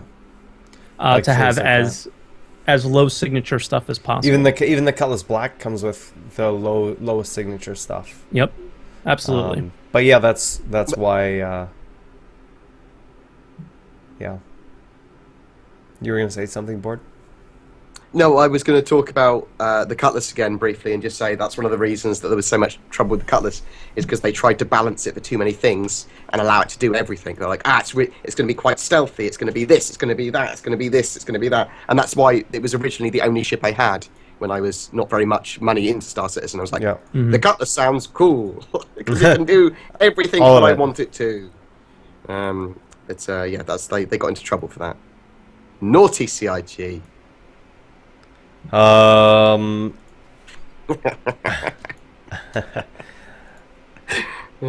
so the monthly report will be in when Disco Lando can slot it in. It'll be this week. Yeah. You'll know the day it arrives. Cool. Dreamkill asks, has anyone picked up the PC Gamer with Star Citizen on the cover? I have not. I've ordered 2 from eBay and the game... Is it GameSpot? I think I Radar. can find the PC Gamer at local stores, but I don't know if I can find the GameSpot one. It's the German one as well. I grabbed mine from eBay. Nice. Because it was cheaper. I feel like we're going to know everything that's in it, but it would be a cool item. Yeah, I mean... I want it signed by Chris? Mark Hamill and Chris. Yeah. Oh my god, that was so good. I have my... This is signed by Chris and everybody. Oh. You can't really see it. My happy birthday, WTFosaurus beer spelt Oh, thing yeah. that Matthew got for me. That was awesome. So, Most people that signed it, there's one lacking signature. yeah, I don't know. Maybe they hate I me. noticed on there. Dreamkill asks, Ponet64 asks, I wonder with ship roles and permission stuff that they talked about, who owns the snub fighter and the Connie of the Carrack? If another pilot brings their own snub fighter, do they have exclusive permissions for it, or is that a crew station that the owner allocates? I don't think people will bring... That's a crazy good question. I don't think people will be bringing their own, because all of the ships, for the most part, come with one, except for the Taurus. I don't know. It's possible you'll be able to buy them in the verse. Oh, you'll definitely be able to without get the them in the ships. verse, but I don't.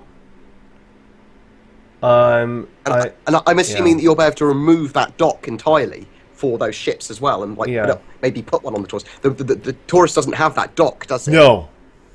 So I mean, it might be possible that you'll be able to put it onto a Taurus or take them off the other constellations and put something else on there. So I would expect that maybe you can buy them separately and then add them as like hard points almost, and go, yes, I'm going to attach a Merlin as a hard point. But I don't see why people couldn't bring their own.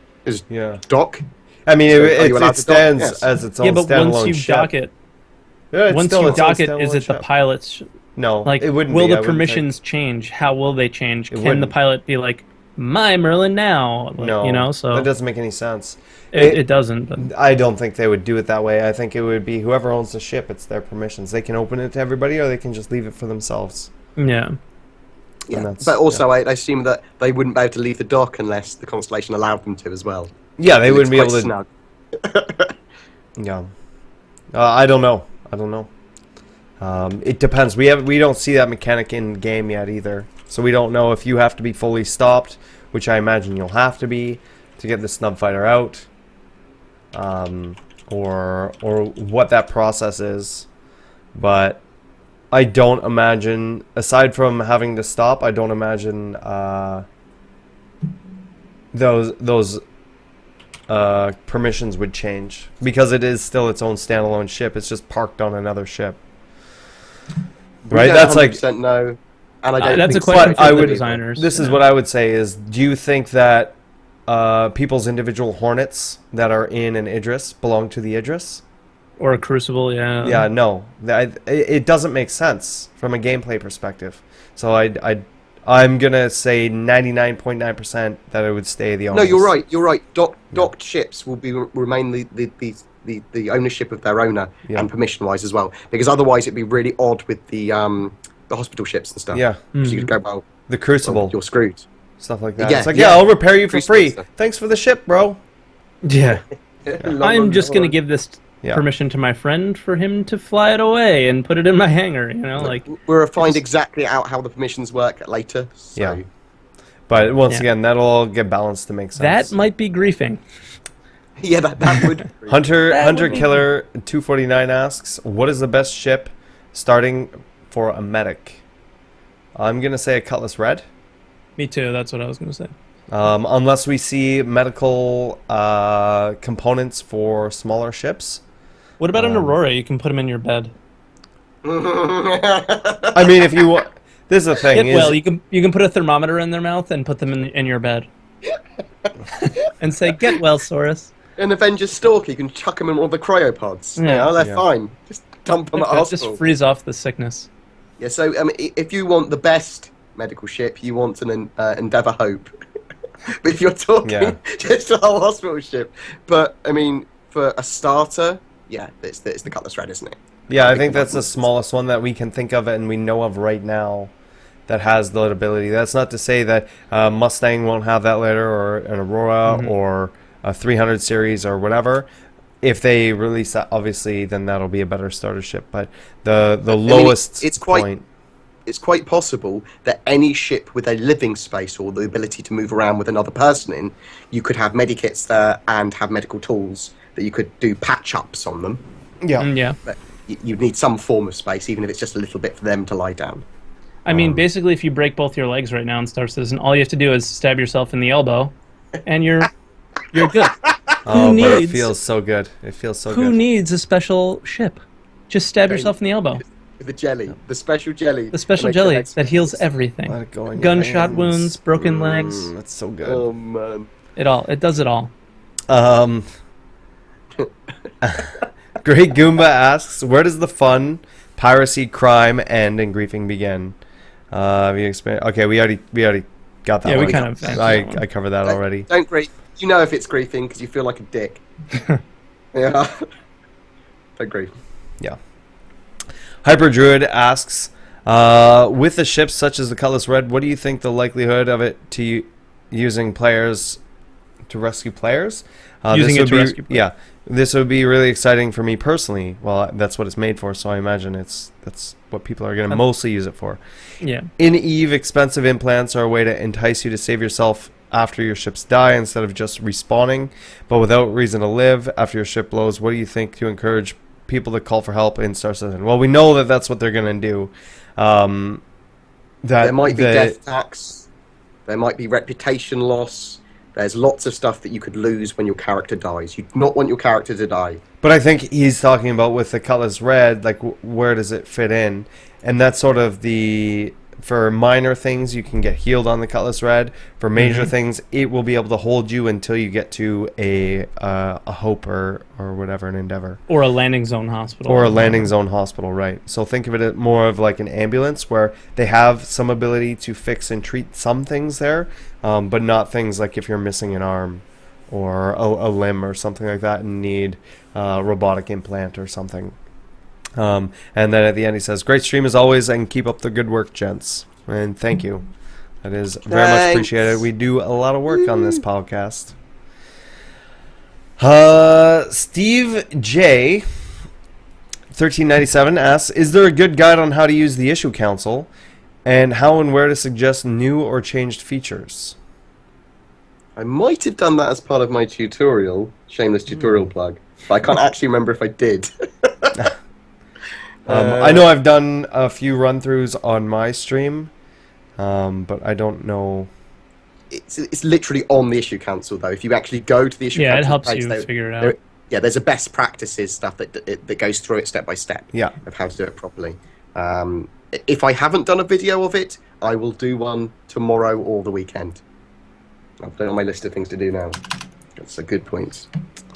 Xfire Games asked BoredGamer, BoredGamer UK, if Saurus has a high enough bounty on him and you're law-abiding, Yes, I'd Yes. murder the fuck out of him. will Yes, you for use... both of us. No, let me... Oh, Oh, Will okay. you use your inside knowledge to honey trap his ass and cash in? No, No, I, yeah. I would tell him, Saurus, I'm after you today, and I'm going to be watching your stream. I'm going to find you, and I'd make him really fucking worried. I'd message him, I'd text him, I'd do everything throughout the day to really, really fuck him up as much as I could. Look at how and then use it as really scared I great am. Look at how scared.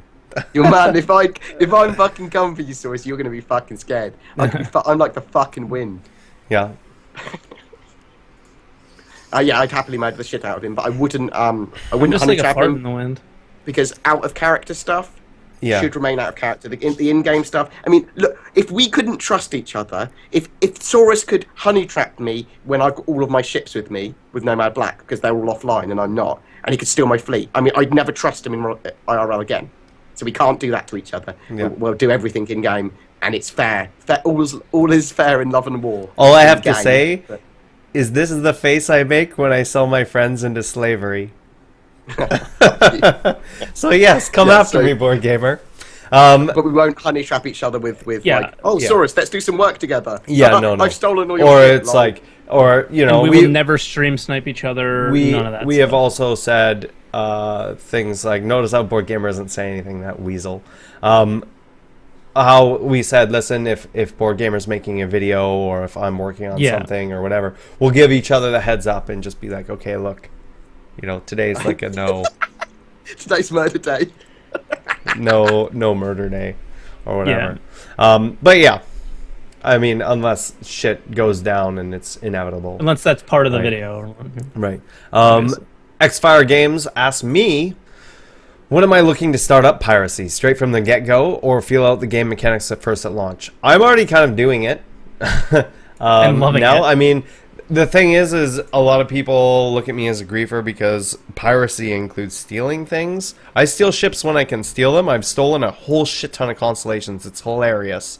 But I don't want to do that over and over and over to the same people because then it kind of gets like griefing. Like the whole mechanics in there aren't entirely set in stone yet. Like being able to steal somebody's ship is super easy, especially a multi-crew ship. All they have to do is open it, and then when they go on the platform, you just push them off the platform and close it, and then you have their ship, right? You could do that to them over and over and over again, and that would suck. Yeah. However, once in a while, or doing the combat stuff is, I look at it as training right now. Yeah, so do I. So, and I think that's what a Absolutely. lot of people, the people that are getting the gameplay experience in, because obviously buggy as fuck. It is really good to hone your skills up, and that's what a lot of us have been doing Yeah. with the Arena Commander, with the FPS as it is at the moment, and with all the mechanics, just to have them in mind. Yeah, guys, I've been honing my skills. I'm getting really good. The main issue right now is the lack of communication. So I can't pirate somebody if I can't communicate them. Now, I've tried talking to people in chat. I've tried. They never have their chat open. They never have their chat open. I'm telling them to lay down, and I'm like coming at them. Well, I'm coming. I'm like, lay down, lay down, lay down, and I get to Yeah. him. I fire a warning shot. F12 Nothing. people. I shoot him in the leg. Nothing. All right, I'm gonna kill you if you're not gonna look or move or do whatever. You know, I mean, I have done that. I'm not always just whatever. I want to make that gameplay because that's exciting to watch. It's you know, it's only so fun to watch me kill people over and over again or be killed over and over again doing the same thing all day. I want to have that different gameplay, but I think We voice really need comms voice over IP. is Absolutely. gonna change a lot. yeah, so I mean, I like the idea of voice comms because when you're running around that FPS station, you'll be able to hear people's voices rebounding off the walls. That's cool. And you'll be able to literally talk to people. You'll be able to tell people to sod off, or you're going to shoot them, or you'll be able to team up with people. You'll be able to scream at people. The other thing we desperately need is customization of our characters, and we know that's coming soon, like really soon. Well, we need to be able to tell who's on our side and who isn't on our side. Yeah, that is really exactly. important because I'm getting right now like a lot of people want to team up with me and stuff, and it's like, okay, great. So we're on a team. There's no way for me to tell if you're a bad guy or not. So if we split up and I come around a corner, I can't. If I start acting like, okay, you need to do some sort of jump or lay down or whatever, if that's not that person, they're just going to shoot me. So it's just like, there's no point in me doing that right now. And that's sort of what I've tried to explain in my chat. It's like, right now, it only makes sense for me to just go in and just wreck people. Whether they're a viewer or in the org or not, it doesn't matter. There's no penalty or anything right now. It's all for fun. So, and it just hones everybody's skill.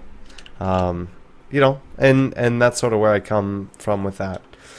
Fadern asks, speaking of griefing versus pirating, what about having some sort of scouter drone to send into warp points before you give it limited vision, so if pirates are camping right on top of entry points? Well, no, I'll finish this, but I already have an answer. Yeah.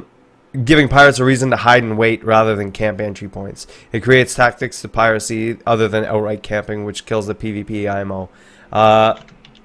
No, because number one, we know there's going to be hidden jump points that you'll be able to go and use those instead, or you'll be able to find ways around those zones that are not enforced by the UEE.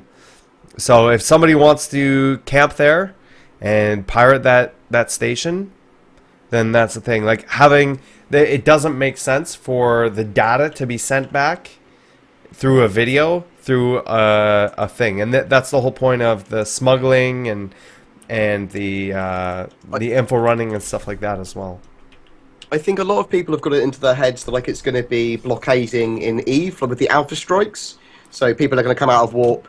They're still loading for a second. You shoot them with like 3 or 4 ships, which instantly kill them, and then you loot their corpse. It's not going to be as much like that. Pirates are going to have to work for information and work out where people are and scan them down and like turn up at asteroid fields and stuff. They're going to have to, or they're going to have to sit there for a long ass time. Well, if they're just waiting there, they're just as vulnerable as anyone else. Big ships can come out of those warp points. Yeah, they might be waiting at a small warp point, but are they really going to make money from doing that? No. It's risky, man. It's super. It depends. It depends if you're trying to hold down a system or if you're trying to make sure that nobody else is coming in to do something, and you basically send your guys over to the known warp points. You can't prevent them from doing that because people could log in your system. No, I know. I'm not saying that you can prevent it, but you can minimize that to the best of your ability. Okay. Right. And also, people could come in from the other entrance from another set system, log out and then log back in and stuff like that. Right. The instances are going to make the blockading a little bit not as effective. Yes.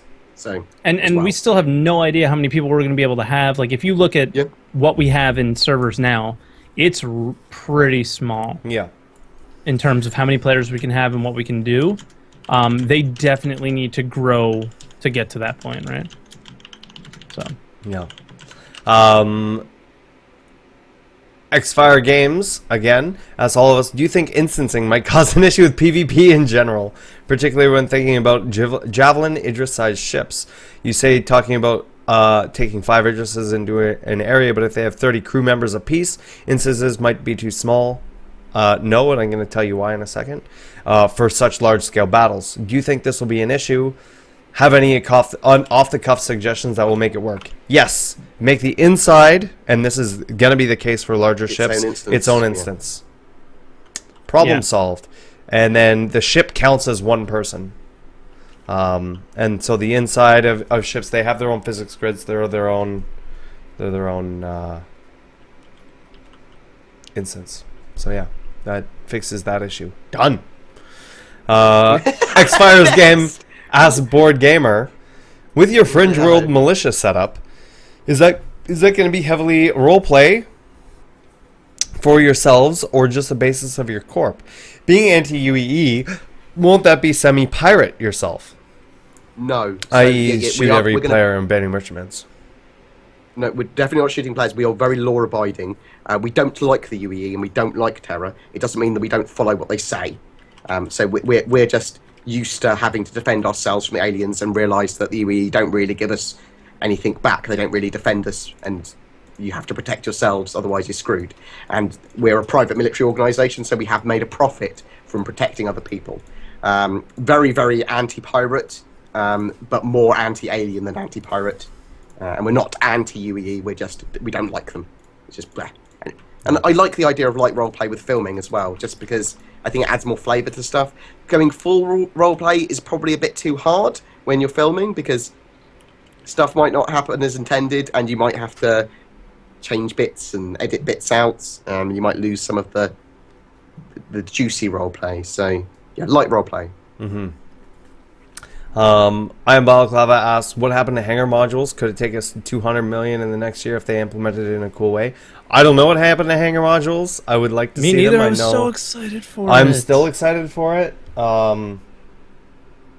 Right, because I think what they're waiting for is the grabby hand stuff to be implemented, so we can start moving things around and doing all of that stuff, and then implement the hanger modules. But they haven't really talked about it, and we don't know much about it. I'm other than so what they've bummed. said I was really excited. Like, I always go back to Ultima Online, but one of the coolest things was customizing your house to the way you wanted it. It was that chill day where you didn't really feel like doing anything. You can organize your house and move things around. And do you think that's why people are loving Star Citizen so much? Just because it's like, obviously every spaceship is like your individual moving house. Yes, it is, isn't it? It's that's what attracted me to it, right? The fact that I can move around and interact with my friends on this house, and I'm hoping we have the level of interaction inside the ship that way above what we have now. Well, that's what drives me to want to make money in the game, is to have the best ship that's amazing, that people go, oh my god, people want to your come entire hang out ship's made of teak wood. yes, because I can afford it. And it's or something like that. Southern Jumper asks, how long do you think it'll be before we actually get a few star systems to explore? You guys have been around development forever. I just don't know the timeline on some things are. I think we're going to get some landing stations, some landing areas first. Obviously, Nyx is going to be the next one, which is a whole new star system. And as they expand the maps out and as they do that. As for a timeline, I don't know. I know that they're all hands on deck on 2.0 right now. I can answer that question a little bit better, and maybe you can too, Bored. If you guys watched Around the Verse this week, there was little mention of they're actually looking at how jump points are going to work, how they're going to get from system to system, because I think we have Nyx pretty much done, and they're trying to figure out how we're going to go from, in the baby PU systems, from one system Stanton to Nyx. To Nyx. So they're starting to figure it out now. I'm actually going to find the part of the video and post the link in the chat as we're talking about it. Bored, if you want to add anything else to that, but that is what I heard this week. So yeah, so cool I'm expecting it to be like mid 2016 would be my expectation. Obviously, totally random guess, but I'm really hoping that we're going to get to be able to travel through a jump point when going from Crusader to Nyx. I mean, that's my hope. I mean, if we can get those mechanics in there now. The only thing we've seen of the jump point is that concept video of the gladiator going through. Yeah, which was just a concept video. It didn't really mean anything. Also, somebody is saying that Stanton and Nyx don't connect, and that's fine. Our hangars and our corp don't connect. They could do it temporarily for the time being. Yeah, it's not a big issue. Again, it's to figure out how it works. Yeah. You could say you're going through 2 points or something. I mean, who knows?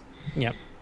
Okay, so Fadern asks, what do you think to using in-game displays in the ship showing our avatar's face and using webcams to use face recognition and control movement, speech, and create angry or happy as a way to tell what people are like at a quick glance? Example, if you see WTF's face, in-game display, and he's laughing, you know to run.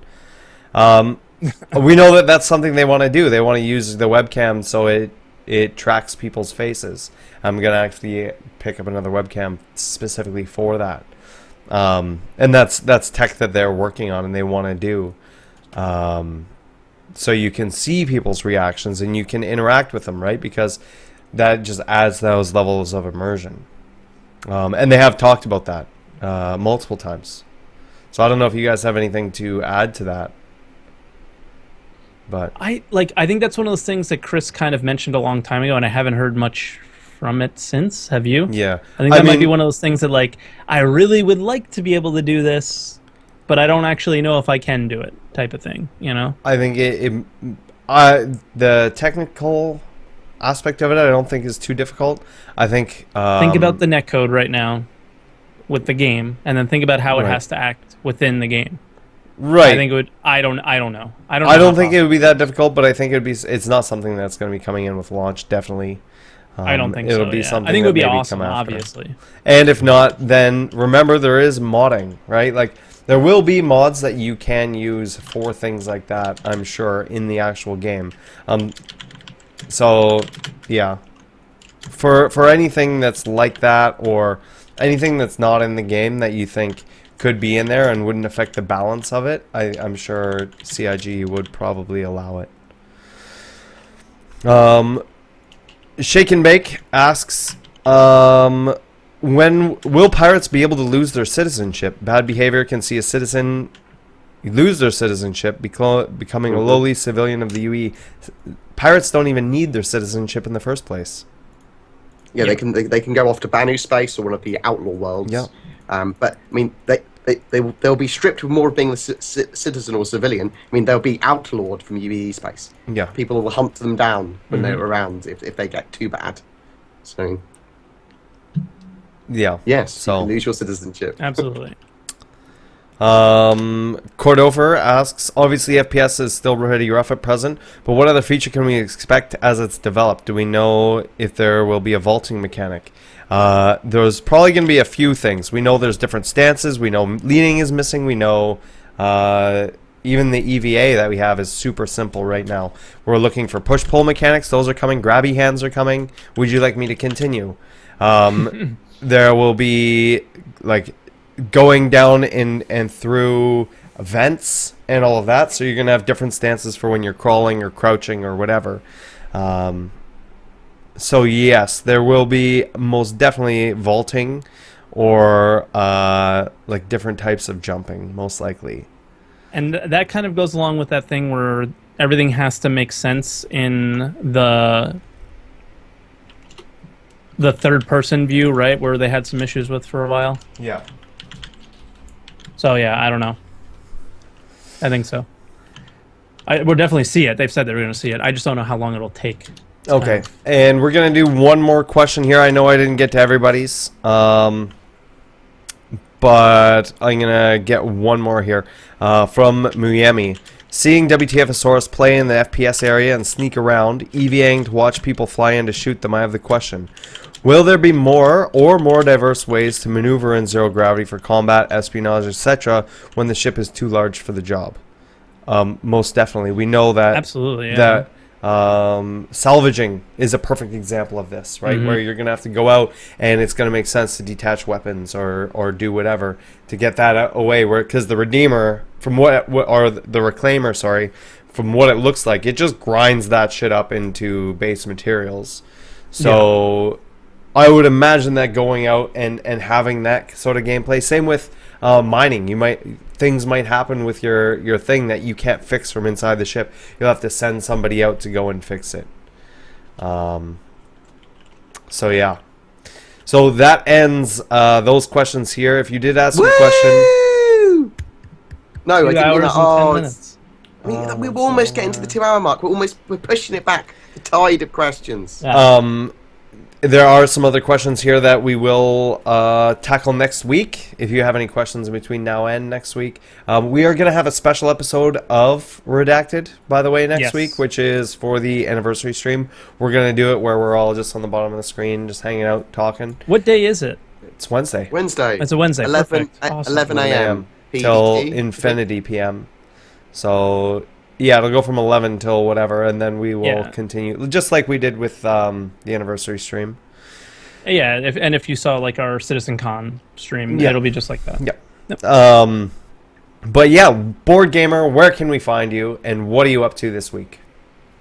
At BoredGamer UK, pretty much on any medium will find me. Obviously, the YouTubes is my main place of stomping, but also now on the Redacted forums and under my special BoredGamer section, if someone can post one of my links to like the most recent Star Citizen weekly report, I will update these literally as news comes in, and then finish them all off with a video at the end of each week. I got it. And that's for you guys, and for me, and for all the people enjoying Star Citizens. And other than that, this week I've got quite a lot of actual bigger videos planned this week for like full tweaking out your computer in Star Citizen with user.cfg, setting up your computer correctly for Star Citizen, stuff about multi-role ships, a new tutorial for 2.0 as soon as 2.0 is released. I'm going to be doing theorycraft on like travel and fuel. I've got quite a lot of stuff planned that I don't really want to talk about because sometimes my ideas get taken away from me. They do get so sniped. You snipey little bastards, you know who you are. Don't have that problem my with mum and live. dad, they're running a competing YouTube channel, sniping all my ideas. But other than that, thank you very much to all of my Patreons. You guys are literally amazing. A couple of guys donated on Patreon while I was here in the podcast. I said thank you very much to you. You are honestly a dudes. That's super awesome. I'm going to steal all their ideas as well. People don't realise. Now I've got a direct link to them. I'm going to steal all your ideas and just snipe them all. And the Redacted one as well. The guys that are donating on the Redacted one after last week, people just went kind of a bit like, have loads of money.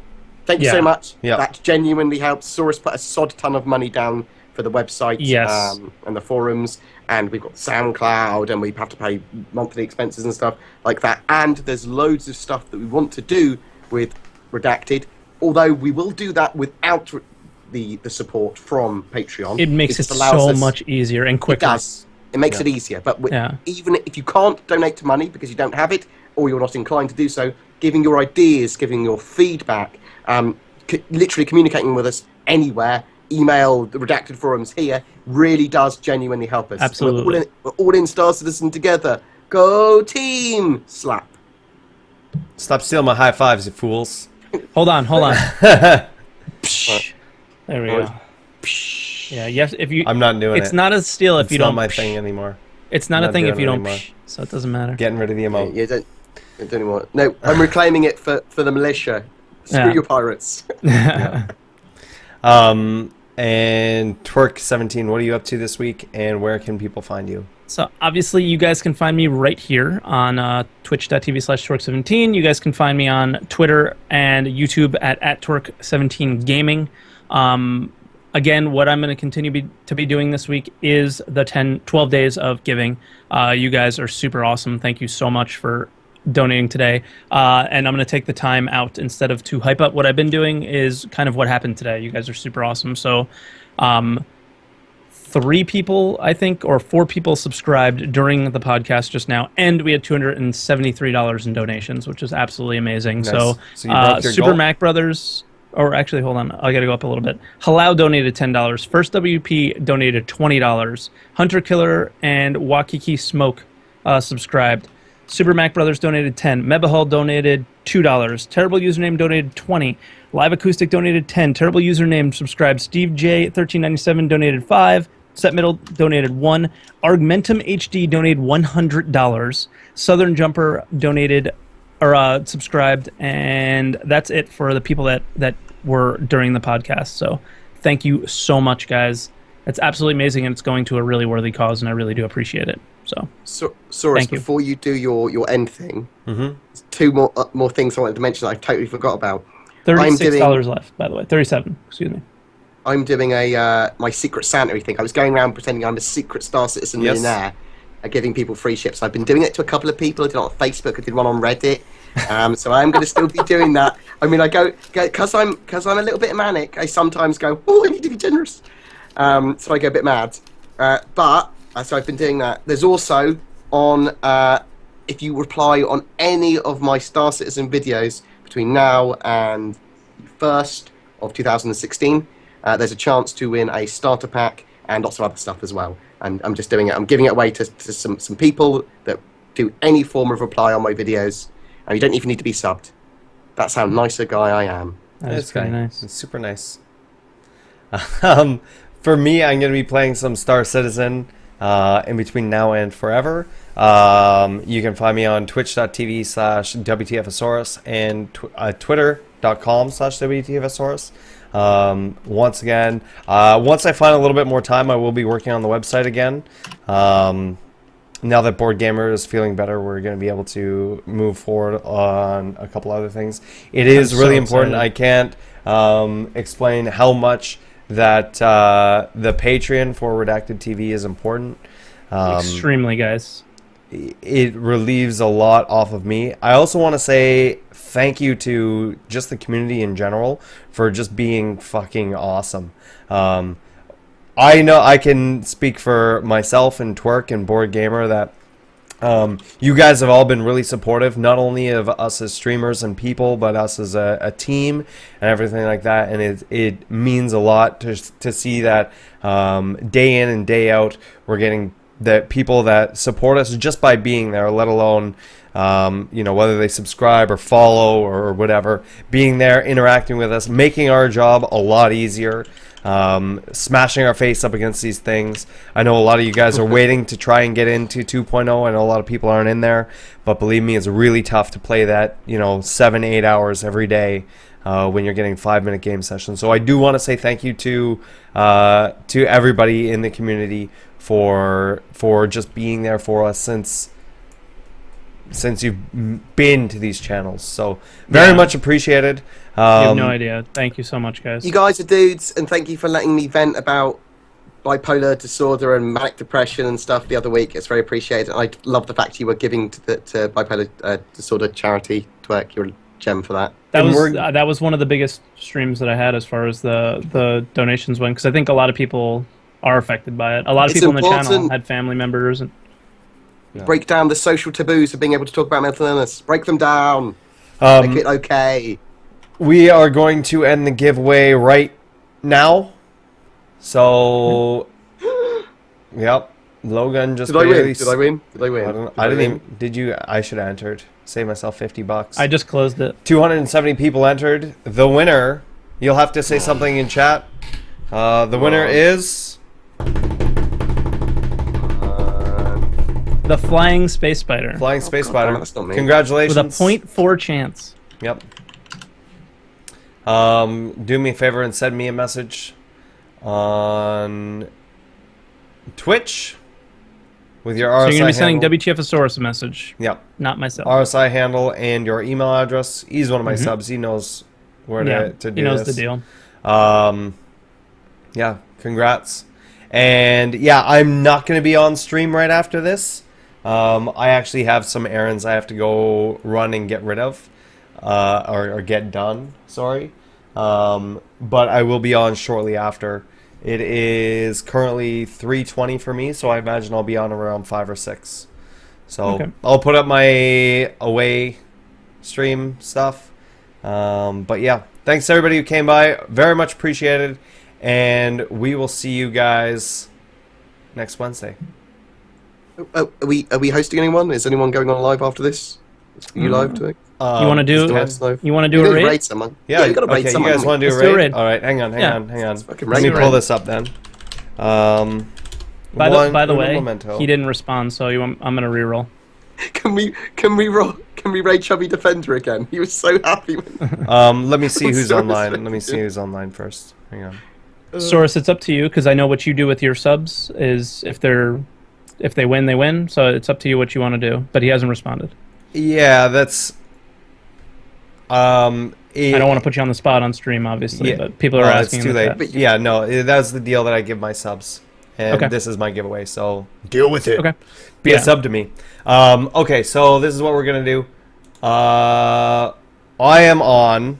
I'm gonna turn up the volume here. Chubby Defender. I want to see Gray A's and WTFO raids in his chat for like 5 minutes.